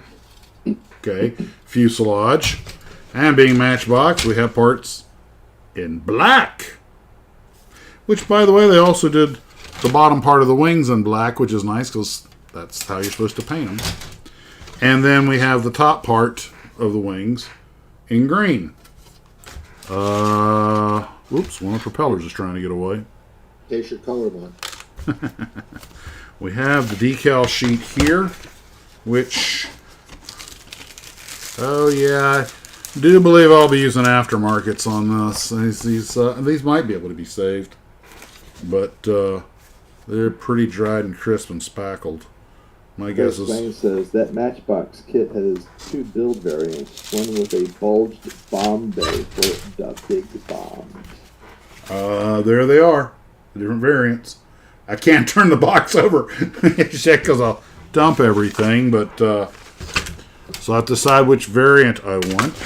And Believe it or not, with all the models I have, a Lancaster is the one thing that was missing in the collection. I have several Manchesters, or Handley Page Halifaxes, but this goes on the RAF, Royal Air Force shelf. I always loved the Lancaster, and there now you can see the variants a little bit better. Had to decide on which one I want. Pretty sure I'll camouflage it, because to me, a black fuselage Lancaster with camouflage is just the classic look. And so, I thought you guys might like to look at some of the Aurora kits and stuff I got. I did a quick video on them, when we got back. By the way, my little trip over to Smith Brothers Hobbies is over 11,000 views. 10 times what I normally get. And, which is hard to believe. I'm making 28 cents this month. And I'm not joking. I showed Ken and Steve the... You don't think I should show that, huh? No. Okay. Okay, well, we have an old monogram, 109. I don't know if I'll build this because I have this very kit built and on the shelf. Did a halfway decent job, too. Now, this is one of the later ones because the parts are bagged and it's got two canopies. It's got the gland hood and the regular hood. So this one was probably made... I think I looked up in the 80s or something. But it's complete. The box is in really good... One thing that shocked me with a lot of these models at Smith Brothers, I know they get them from estate sales, but whoever owned this took really good care of it because it's got every bit of 30-odd years old or more, and it's still in good shape. But the reason I bought this, since I already have one on the shelf, was because this is the kit I remember buying as a kid with this artwork and everything on it. This is, and I tend to overblow the numbers. I probably built it 2 or 3 times, and in my head I built it 6 or 7.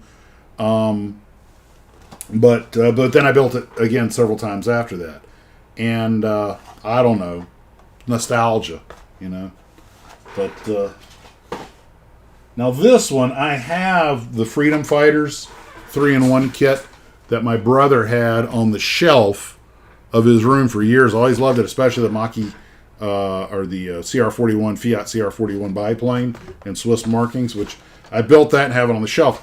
This was the most expensive thing I bought. This is $25, $24.99, and I wasn't really going to get this because I didn't remember this as a kid.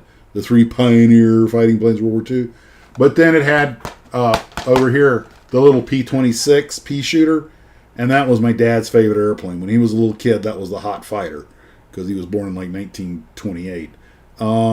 So, I don't know, something just kind of, called to me, as Barbosa would say, it calls to us. And I don't know if I'll build these or not, because this thing is in just perfect condition. Heck, even the decals are still good. I'm going to have to look up the year it was made. But I don't know. Nice artwork. Yeah. And it says free gift stamp inside. And sure enough, there is everything. The free gift stamp. I wonder if Revell would still honor this. And the Revell gift stamp booklet. I mean, this thing's a bloody time capsule. Like S&H green stamps for anybody that remembers those. This is one of those kits that I have no great urge to build it, and it's in such nice shape it almost seems like it'd be a sin. So I think this one's just going to stay over here on the protected shelf. In fact, I think I'll set it over here.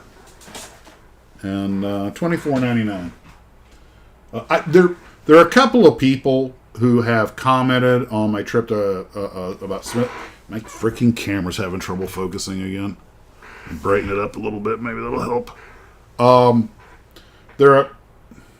it's still blurry. There we go. There are a couple of people who've commented that they felt that Smith Brothers was real expensive. I didn't think so, but I guess everybody has a different experience or a different, threshold. I thought their prices were quite reasonable. I did find some of these kits on eBay for close to the same price that I bought them at Smith Brothers, but you got to pay the shipping and everything, and you don't really know what you're getting. At Smith Brothers, you can, like any hobby shop, you can open up and inspect it. So, I was very happy. I love the place. I think it was awesome. Of course, I like all the hobby shops.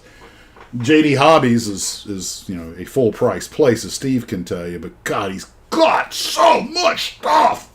That was the first time I was ever there was last week, and I was meeting Max and Mike there, and so they got piled up in traffic. I was there early. I spent 45 minutes just trying to take in everything that I was viewing there. I have never seen so much stuff in a hobby store in my entire life, and I've been to quite a few of them. And you've been in the industry. Yeah, I mean, I was amazed at the stuff he had. Both the age of the stuff he had and the broad assortment in all categories. And the condition of most of it. Yeah, most of it was just sealed in the box, never touched. He had 3 Revell World War I S kits that he banded together as a sale. These kits went back to the 50s. They were never opened. It was phenomenal. He had that Electra. Yeah. He had the Electra. Which is brand new. But he also knows what they're worth. He sells to collectors, Yes, so it's Lou will wheel and deal with you, He's a great guy. But, it's not a swap meet. No. So here we have the Revell Newport 28, which was the best of the Newports. So that's the kind of hobby shop that you go to when you're looking for something specific that you can't find anywhere else, and you're willing to pay the price? Pretty much. Pretty much. But he's got more stuff than just hobbies. And also, Ken, if you find something you really want, and the price is a lot of reach, talk to him. He's a good guy, and it's not doing him any good sitting on a shelf. He was a very nice guy. He was very knowledgeable. He was very sociable, and I was amazed at the stuff he had in all categories of product. He had artwork. He had die cast. Yes, he had some of Mike's artwork in there. Yeah, he had built-ups. He has built-ups that Tamiya just sent him from Japan. He went and visited Shizuka Tamiya just shortly before he passed. And I wanted to go with him on that trip, but I just couldn't put it together. And it's too bad. That was literally a once-in-a-lifetime opportunity, but oh well.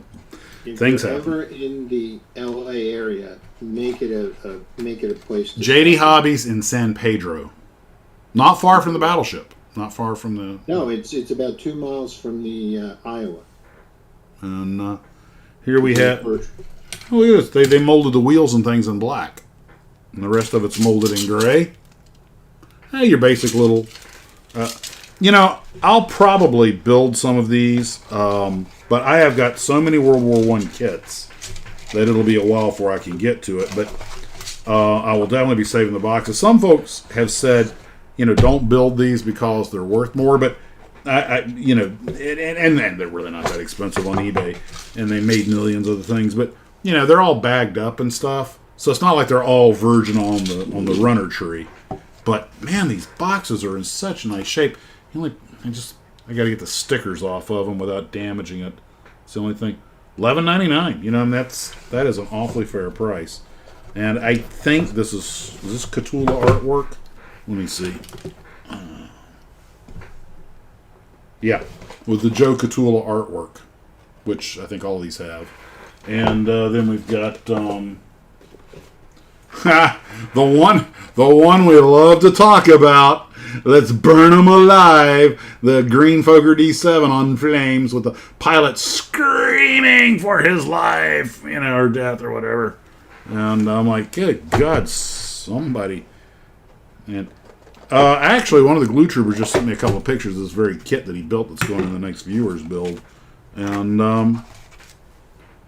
this is Flight. This might be... okay, it's an Aurora catalog. Oh, look at that. John Ashley Smith says, sounds a bit like heaven. But this could be a later repop. I'll have to look up the year. This is... let's see. Because, yeah. Oh, cool. Garfield says, I have 3 of the Tamiya 148 blanks. One has motorized props. Good, because we're going to be doing a Tamiya build here. Okay, this is just this kit number 106. Let me just, well, let's look at the kit first. Yep, it's green, all right. We're going to do a Tamiya build? Yeah, Sarah Jane had suggested, since Mr. Tamiya passed, why not just do a Tamiya build in his honor? And I'm thinking that's actually a good idea. I bet just about everybody has a Tamiya kit on their shelves already. Yeah. Okay, let me go ahead and put this all back in here. Oh, it even comes with a little... See, most of these parts are still on the runner tree. It even comes with a little parking stand with wheel chocks on it. Okay, that's boffo, neato, spiffy. Tell me, Steve, Ken, do you ever remember people saying it was boffo? I cannot. Nah, I don't think I'm Only in that a old. movie. Kit number 106. I gotta check this out real quick. This box is in too good a shape to be a really old one, so let me see. Here we go off the scale, mates. Garfield says, crikey, a Tamiya build? I have 200 unbuilt Tamiya kits. Well, now excuse to build one. Okay, Aurora. Let's go 106. There it is. Okay, they're different dash numbers. You gotta be kidding me. No way. Guys, I think this is the 1961 box is different. But kit number 106, and this just says straight 106 on the end. There's no dash. That means this kit was made in 1964. It's 3 years younger than me. This is a 60-year-old kit. And I swear to God, even the decals are in good shape. This bot. Look at it. It's like... Hey, you should take that sanding tool off so we can see Steve. Oh! God, I forgot I had that up. Dear God, I've been holding stuff up to the camera and looking at the Zoom video. Sorry, guys. Oh, jeez, Max, you imbecile. I tell you what. I'm going to do something here that's going to make life a little bit easier on everybody. Let's see. You know, I was thinking if I was to build a Tamiya kit, it would be like a tank, the one where you can put the motors in. And All right, I got one. Okay. Now you have something to shoot for, Ken. I wouldn't keep it. I'd give it to somebody, but it'd be fun to build. Let's see. Brian Display Tate capture. Steve, when did you get here? Or when did you get here? I was there a week ago. Let's see. I was there on, was it Tuesday, and I left on Monday. Last Monday.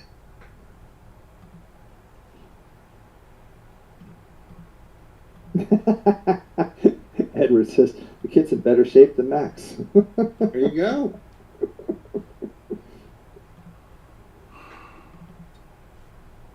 Let's see. I'm going to move this and slide that, and I'm going to maximize this bad boy. Super PLZ's going to Warsaw. They have some nice hobby shops there. Yeah, they make a lot of them there. Yeah, Transform. you'll be able to come across a lot of stuff you've never seen over here, probably. Okay, guys, now I have got my other camera set up for fit to screen, which is so you guys are off camera right now, but your mics are hot. I did not realize I was blocking your view and I was showing everything. Okay, here is the Fokker D7 we're talking about. And according to this, it's just straight up number 106, which means it's a 1964 run. I am shocked that this kit is in this good a condition. So whoever had it took excellent care of it. It does not appear to be any kind of a repop. Although I don't see the tape, the rusted tape here. So maybe you guys know about something I don't about this. But it just says straight 106. And, okay, this says 108.79. This might be a later production, so let me check that. 108.79. Okay.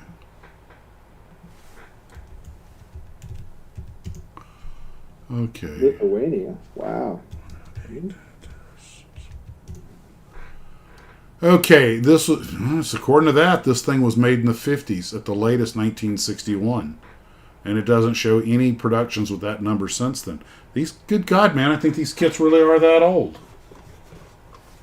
Here's the Albatross. This box isn't quite as good a shape, but it's still in good shape, and that's 104.69.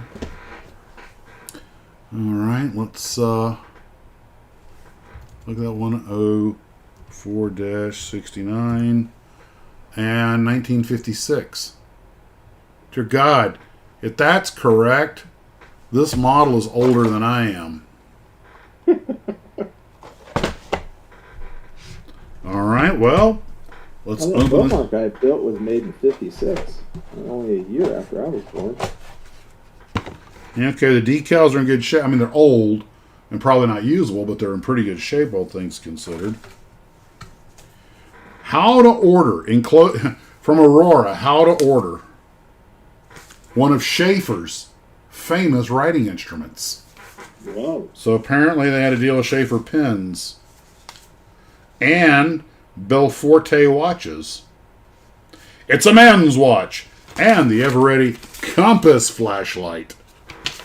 Wow. Technology at its best. Okay.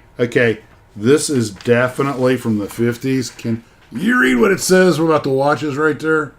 No. Man's watch, ladies' watch. Here's the instruction sheet, also in green plastic. We came back. And I might just have to build this bad boy. Oh, God, man. It's so old, it's such perfect condition. It'd be a freaking crime to build it. Yes, it would be, because when will you come across another one? I've got to figure out a way to get these price tags lifted off very carefully. Come on, guys. Steam. Steam. Steam? Yeah. Yeah, but as old as these... And these boxes, look at the inside. They're the wraps. Wow, that is clean box for being that old. Yep. I'm afraid Steam will undo the wrapping. Hopefully if I just go real slow and just... I can get it to very quietly peel off. When did you ever go slow? I am so not touching that one. Here we have the original tanks from Aurora. Hey, correct me if I'm wrong. And again, not touching that one. Box is in really good shape. You get these at Smith Brothers? I did, every one of them. Except for the Chinook, which we're going to talk about later. Parts are clean. I mean, it's Aurora, they're not the highest fidelity. Decals are in pretty good shape. I don't know how accurate they are, huh? Maybe you should peel that stuff off later when you're not on camera. No, I'm going to. I'm not doing it now. The non-gluable, the impervious to glue vinyl tracks. Do I what, Mac? What? Steve? What? Don't you want to see him try to pull it off and rip the box and then Yeah, leak of out? course. I mean, come on. Models like this really give me a dilemma. I mean, part of me wants to build them, and part of me is like, dude, really? There are so many other ones that you could build that are not nearly this good a shape. But who are we saving them for? That brings up the question, and I hate to say this, but we're all aging out. How long is it going to be before people don't even, all the people who do this kind of stuff are gone? Probably next week. And here's the King Tiger. Now, this is kind of heavy. Makes sense. Oh, wow. Because it's a heavy tank. Okay. All the wheels are in this little box. It definitely did not come from Aurora. It's such a simple build. It'd be easy to build it, make it look nice. But everything's in such good shape. Now, this one's got a lot of the parts still on the runner tree. This one, everything's pretty much been removed, so I have less guilt about that. And Craig Stern says, no, peel them off on the live stream. It'll be like the VW. and here's the instruction sheet. Here's something okay to think about. Okay, you got kits in your stash that are really valuable, and you don't want to build them because that will depreciate the value. Are you ever going to sell them? You know, Ken, that brings up an interesting question. These were $14.99 tanks, by the way. That brings up an interesting dilemma. Am I ever going to sell them? I'm probably not, but someday somebody in the family may. So, hard to Or say. do you want to have the enjoyment of building it, or do you want somebody else to have the enjoyment of selling it and getting the money? I'll let you know after the glue and paint harden. But the other one, now we have the spare fuselage to the Aurora Chinook that Jim gave me. And we also have a complete Aurora Chinook that has been, I have no problem building this, it's been started. And I saw one of these for $80 on eBay and another one for about $60. So it is a valuable kit, but it's already been started, so it's not going to stop me from building it. By the way, I think that's a Pershing missile they're taking out of the back, from what I saw in the Boeing promotion. Good Lord, get the glare off of it. JM says, build them all, let the shelves sort them out. There you go. I'm not sure. I think what I'm going to do is put this one in the regular olive drab colors and put this one in the orange and white display colors that were in that promotional video that I filmed that I saw. And typical of Aurora, I've already test fitted the parts. It's going to be a little bit of an effort to clean the seams up and get it all to lock into place. And the fidelity on the thing it's a 1961 Aurora kit. For actually 1961 Aurora, it's pretty good. It's not perfect by any stretch. Nothing like a new kit, but it's not a new kit. Certain lack of detail that I'm completely comfortable with because I'm not trying to impress anybody. But now if I had a 6-foot Godzilla, this would be right in his mouth. So anyway, I also toyed the idea of kit bashing this into something. It'd make an awesome lunar hopper, put some big structure gears on it and some on top and bottom, put some big thrusters up there, but kind of has that moon bus look. But then I've already got a 2001 moon bus I haven't built, so that'd be redundant. Anyway, that's where I'm sitting on the kits right now, and I want to thank Jim for this. It was very kind of him.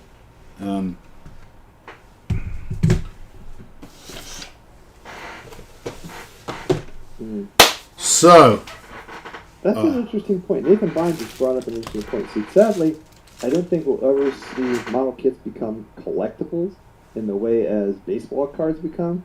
They just don't have the mass appeal. I think he's absolutely right. And some of these, I've got so many World War I airplanes. Of course, these are 148 scale, and most of mine are 172nd scale. At some point, I make 69 cents. At some point, I may just decide, what the heck, I'm going to build them. But I don't know. It's kind of hard to put your finger on it as just having the thing has a certain value. And here's something else. Nathan Bond brings up a really good point. He says you'll get a far better return on your money by investing in it in a mutual fund. Nobody buys these as an investment. Yeah, I agree. And you buy it because you wanted it. Yep. That was it. Yep. I just couldn't say no. To be honest, the box to me is more. I want to build the model and keep the box. There are a lot of boxes I'll be throwing away. These are going to be part of the permanent collection. And we just need some, if we ever make our movie Model Citizens like we talked about, we're going to need these for the 1960s version of the store. God. I'm not telling the folks what my other project is in case it falters. I don't want to be embarrassed, but I was working on it the other day and it made me think. And nostalgia is a very powerful thing. And as a kid growing up in the Panhandle of Florida in the 60s, there was all kinds of military training, aviation training going on. So there were always T-28 Trojans and S-2 trackers and UH-1s and even occasionally Kiowas or Cobras. out of Fort Rucker, Pensacola, Corpus Christi flying overhead. And heck, there might even still been some T-34s flying back then. But, you know, you're 7, 8, 9 years old, you're an airport kid, you're an aviation nut, and you're out bouncing on the trampoline, and you hear those throaty radial engines off in the distance. You just stop and freeze, and your ears turn like radar dishes to lock onto the approach vector, you know, and you would stand almost motionless, just like somehow it mattered, you know, if you moved, it was going to scatter them, and just wait for these things to go plodding across the sky. Maybe laying in the grass and watching contrails. 2 contrails out of the back end, it's a DC-9. 3 contrails out of the back end, it's a 727. You know, just where your head was. And I just miss those days of wonder when everything was big and exciting. We got Starship. To be sure. To be certain sure. You know, what, when I was going out flying out of Orlando and watching those things come back, watching them launch is cool. Watching them come back was wicked pizza, as I say up in Boston. And I remember seeing that and I was like, am I seeing what I think I'm seeing? My FO had seen it before. He said, yeah. You know, Elon's always been like, I am watching a spaceship fly back from space. He said, well, that one doesn't actually go all the way into space. He goes, shh, don't ruin this for me. Hush it up your mouth. There's actually a launch. Well, they launch them out of here all the time, but there was a launch, I guess last month or whatever, that wasn't too late, and we caught the tail end of it, and we looked out the back window of our house, and we could actually see the Falcon coming down to land on top of the barge out in the ocean. That was just so cool to see that, and it was really bright too. Lance makes a good point. He's like, kits that are never built never achieve their goal in life. I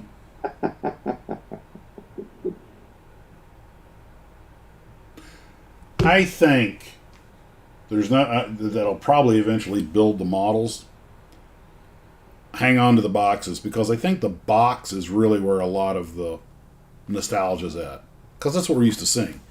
You actually don't see. When I was a kid, growing up in Manhattan in an apartment, and I would build my models, I would cut the top of the box off and tape it up on the wall in my bedroom. My brother's walls in his bedroom are a virtual testament to the box art community.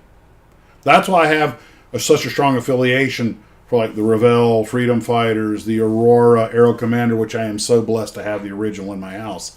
And of course my favorite, which I'm not wearing the t-shirt tonight, Linwood's Mark I Mustang, or excuse me, Spitfire, which I have the built model and the box on display in my living room. God, you know, like my younger brother said, it was like going to the movies. You know, each one of those pictures told a story. He had that, I forget if it was Monogram, Revell, Aurora B-25 with the 75mm gun in the nose with all the guns firing at one time, which probably never happened in the history of the airplane, but by God, it'd captivate the attention span, you know, of a 6-year-old.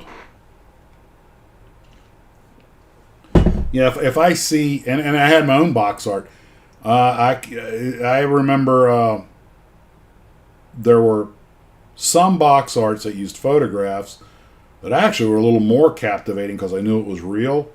But some of the fantasy world that was painted in some of those artworks, which those guys knew how to draw you into a story.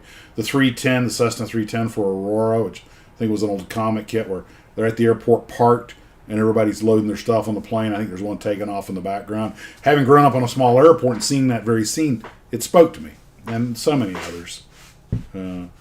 But I don't think I've ever seen skies that were the color they painted, but who cared? You know? And yeah, that was then. This be now. Mm-hmm. But well, this is really unusual tonight. We have really stuck on topic. I mean, I spent 2 days getting ready for this. I offered a tangent, and you went right back on topic. That's really unusual and great. Yeah, well, I sometimes you get motivated, and now to new business. Yeah. All right, we will be doing a Tamiya build in the near future. I don't know if it'll probably be the next one after the Dream Car build. So I'm sure we all have some Tamiya kits. Please don't submit one you've already built, something you're working on or will build. This is obviously in honor of Mr. Tamiya. It'll be a shorter one. It'll probably be only a month or 6 weeks because any of us can crank out a Tamiya kit that quick. But also the dream car builds due at the end of the month. Have some submissions, not as many as I expected. I know, Steve, you're still working on your turbine car. Why don't you tell them what happened? Well, where would you like me to start? Since so many things happened. Tell us the saga. Just your past couple of days, your recent adventure. Let's see. You know, I still do agree with Jim Keeler that this is probably the finest car kit that's ever been built. The first, and it is a kit that if any of you have and are entertaining building, you must read and follow the instructions step by step, because it goes together in a certain way. And if you don't follow the directions, you're like, oh crap, I got to take this off and redo it. The first problem is getting the paint right, because the metallic bronze paint for the color of the car, you can't just lay it on. You have to kind of like dust it on. You cannot put a big heavy coat on, because what happens is the paint pulls up and then you get dark spots in it, which we found out the hard way. Then the other problem is that I was putting the windshield in, and I have one of those little suction tools that you put on the windshield or the back window, and you squeeze it and it grabs it with suction, and you put it in place and then you squeeze it and it releases it. So I went to put the suction tool on the windshield to grab it, and as I did it, and I did not press down, it cracked the windshield right down the middle. That's just, that hurts. And then of course when you have to paint the roof and the body, you have to tape everything off. Well, needless to say that no matter how hard I tried, everything bled, which led to numerous repaints of both the roof and the body of the car. It does fit together really well. It's very, very detailed. There's a lot of parts. It is kind of like the real car, but you got to go really, really slow. You just can't sit down and blast it out. It's a pretty difficult kit to get it right, let's say. On par with the Fujimi. Mm-hmm. Or an IMC. The IMC more, you know. Who made this kit? Johan? Oh, yeah. Yeah, that's what I thought. Because I know it's one of the most sought-after kits out there. The way it's even packaged is fantastic. The way the trees are made, the trees have they have holes on the end of each sprue, and they fit in a certain order so that everything just fits in the box squarely and nothing touches anything or scratches anything. I mean, it was really well thought out. Johan is well known and respected for the effort he put into packaging the models so parts would not get damaged. It's the most advanced there's ever been.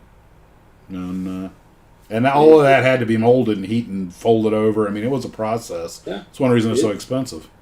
It's a great kit, but it's not a fall out of the box and slap it together kit. Well, as I mentioned, I'm going to be putting out a little bit less content, trying to do a little more model building. I have another project that's eating up some of my time, but we're still planning to have the live streams like normal.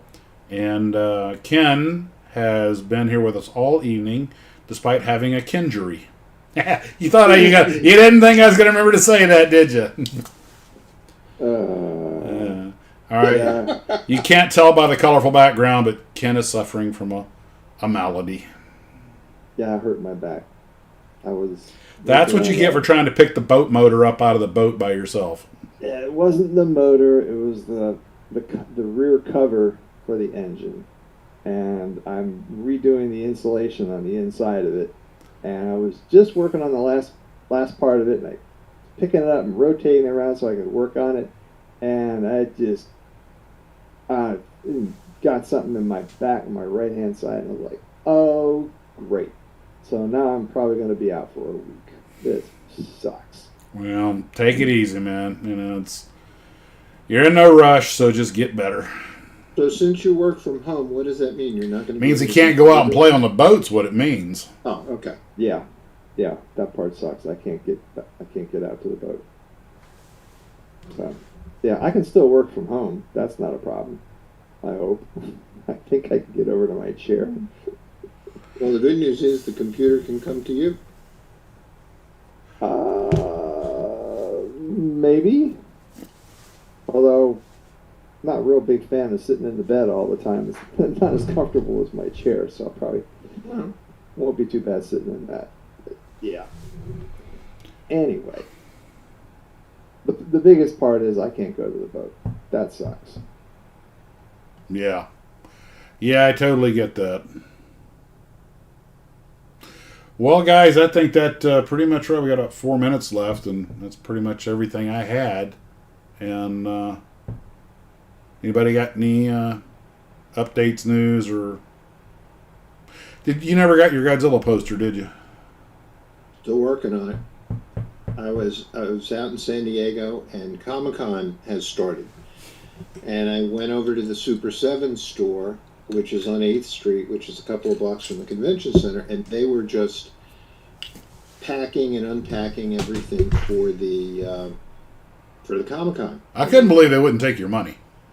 Yeah, and they had this really cool Godzilla poster that was there, and I said, could I buy this? And they said, well, the registers aren't working, and this is, and we can't take, and I was like, okay. So I didn't get it, and it was $75, and so I've tried to contact them because I have the email and by phone, and I don't get any response. So the first day of Comic-Con was like 2 days ago. So I said, well, let me see what they're selling this poster for on eBay, and it's $500 and above. So it made me feel really good. I worry for the state of American capitalism when they won't take cash money. You're not working. Dude, give me the 75. Here's your poster. Get the heck out. Yeah. The thing that kills me is I know the guy who owns the company. That only adds salt to the wound. By the way, speaking of Godzilla, I'm happy to report that my understanding is there are currently not one, not two, but 3 Godzilla movies in production from Toho. Or excuse me, one's from Legendary. That's the... I think it's King Kong Godzilla, something like Supernova. Then there's a sequel to Godzilla -1 and a sequel to Shin Godzilla. Oh, the tail zombies are going to come to life. And if you guys go on YouTube, you'll see and go put in the Super 7 store of Comic-Con. You will see that they converted the front of the store to have Godzilla's mouth be over the front door of the store. And they have someone dressed as Godzilla who is outside the store. It's pretty cool. Also, the movie F1 just came out, and a lot of people are loving it. But what did you think of it? See, you're the race guy. I haven't seen it, but anything I've heard about it was not positive. But didn't they use like real drivers and stuff?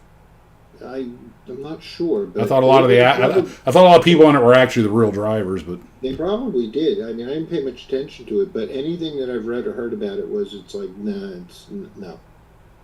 The 2 movies I've heard encouraging reports, one even from the Critical Drinker, who's so critical of everything, that's his name, was apparently the Fantastic Four movie's okay. And there's real mixed reviews on the new Superman movie. A lot of people are really loving it. It's filling theaters. We've been meaning to go see it.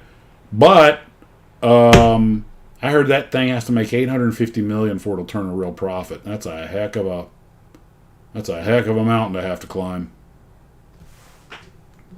That's tough. The only thing that's bothering me is I keep seeing all these great vintage models go up for sale. I'm like, wow, you got a nice collection. It's an estate sale. I'm like, God. I mean, some model collectors, gone to the great styrene workshop in the sky. We talk about the different prices and the different places you can get them. After I met with you and Mike, I went back to San Diego, and on, I think it was Sunday, went around, and I know of a couple of hobby stores, so I went to this one hobby store, and the front of it was half 3/4 of the front of the store was all radio control. So I made my way to the back of the store, and there were the plastics, and I went to the car section, and they had a model of Dan Gurney's Olsenite Eagle, the MPC kit. And I'm looking at it, and it's got a price tag on it. It's $14. Buy it. Which is ridiculously cheap because it should be a, $29, $34 kit. I'm like, oh, okay, I'm getting this. So I take it. I go up to the register, and the guy says to me, oh, he says, I'm glad somebody finally bought that kit. It's been here a long time. We lowered the price. I said to him, would you take $10 for it? He goes, yeah, sure. Gave him $10 and walked out with it. You should have said, you got any more like that? No, I looked, trust me. I looked. Well, guys, that's it. It's 9:01. That's it for the evening. I want to thank everybody for coming out to be with us tonight. Hope you had a little fun. I'll run the outro so you can chat with each other and for a little bit. And guys, if you want to say your nighty nights, I'll turn off the camera and the microphone and turn on the outro. Ken? Thanks for coming out, guys. It's always enjoyable to get together with like-minded people and talk about things that are important and interest us. So thanks for joining us. Good night, guys. Thanks very much for signing on tonight. We hope that we entertained you somewhat, either comically or seriously. Look forward to doing this again soon, and model on. Guys, take care of yourselves. And as always, wrong hand. Model on. You shouldn't use Max's phrase. That makes him upset. No, it doesn't. I don't care. It's not my phrase.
the earth stood still, but he told us where we stand.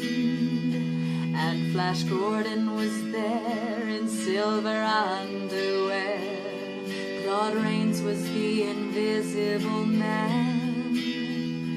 Then something went wrong for Fay Ray and King Kong. They got caught in a celluloid jam. Then at a deadly pace it came from outer space. And this is how the message ran. Science fiction, double feature, Dr. X will build a creature. See androids fighting, Brad and Janet, and Francis stars in Forbidden Planet. Whoa.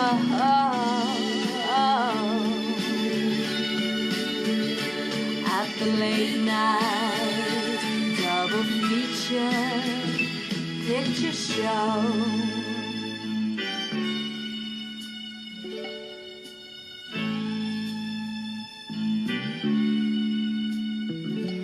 I knew Leo G.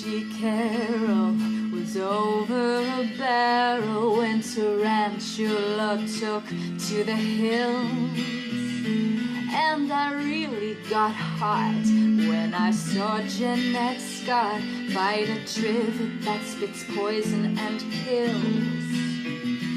Dana Andrews said prunes gave him the runes, and passing them used lots of skills.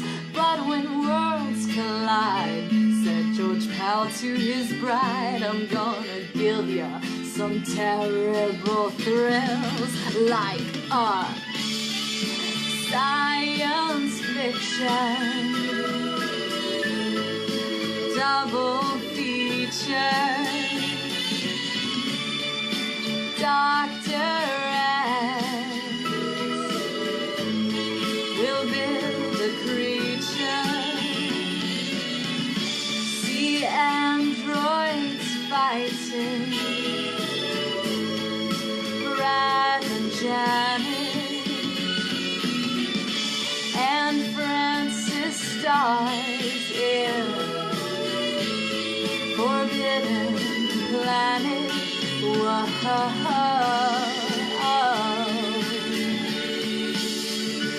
At the late night double feature picture show, I wanna go.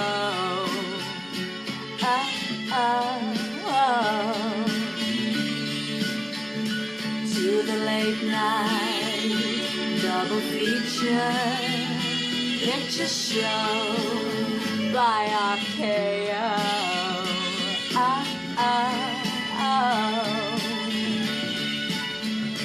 To the late night double feature picture show in the back row.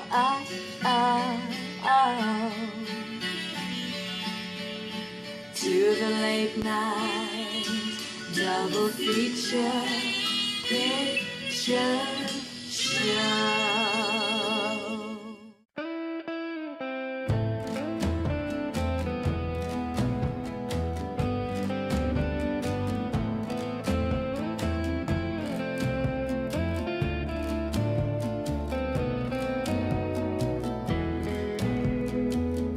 They flew through frames on golden reels, with capes that shimmered, hearts of steel. Brando as a masked knight on Gotham streets looks for a fight.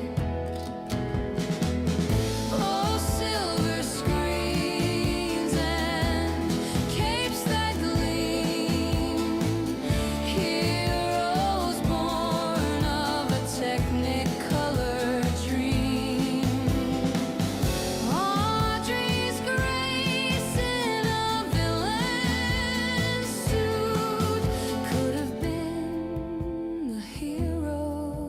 chase the loot.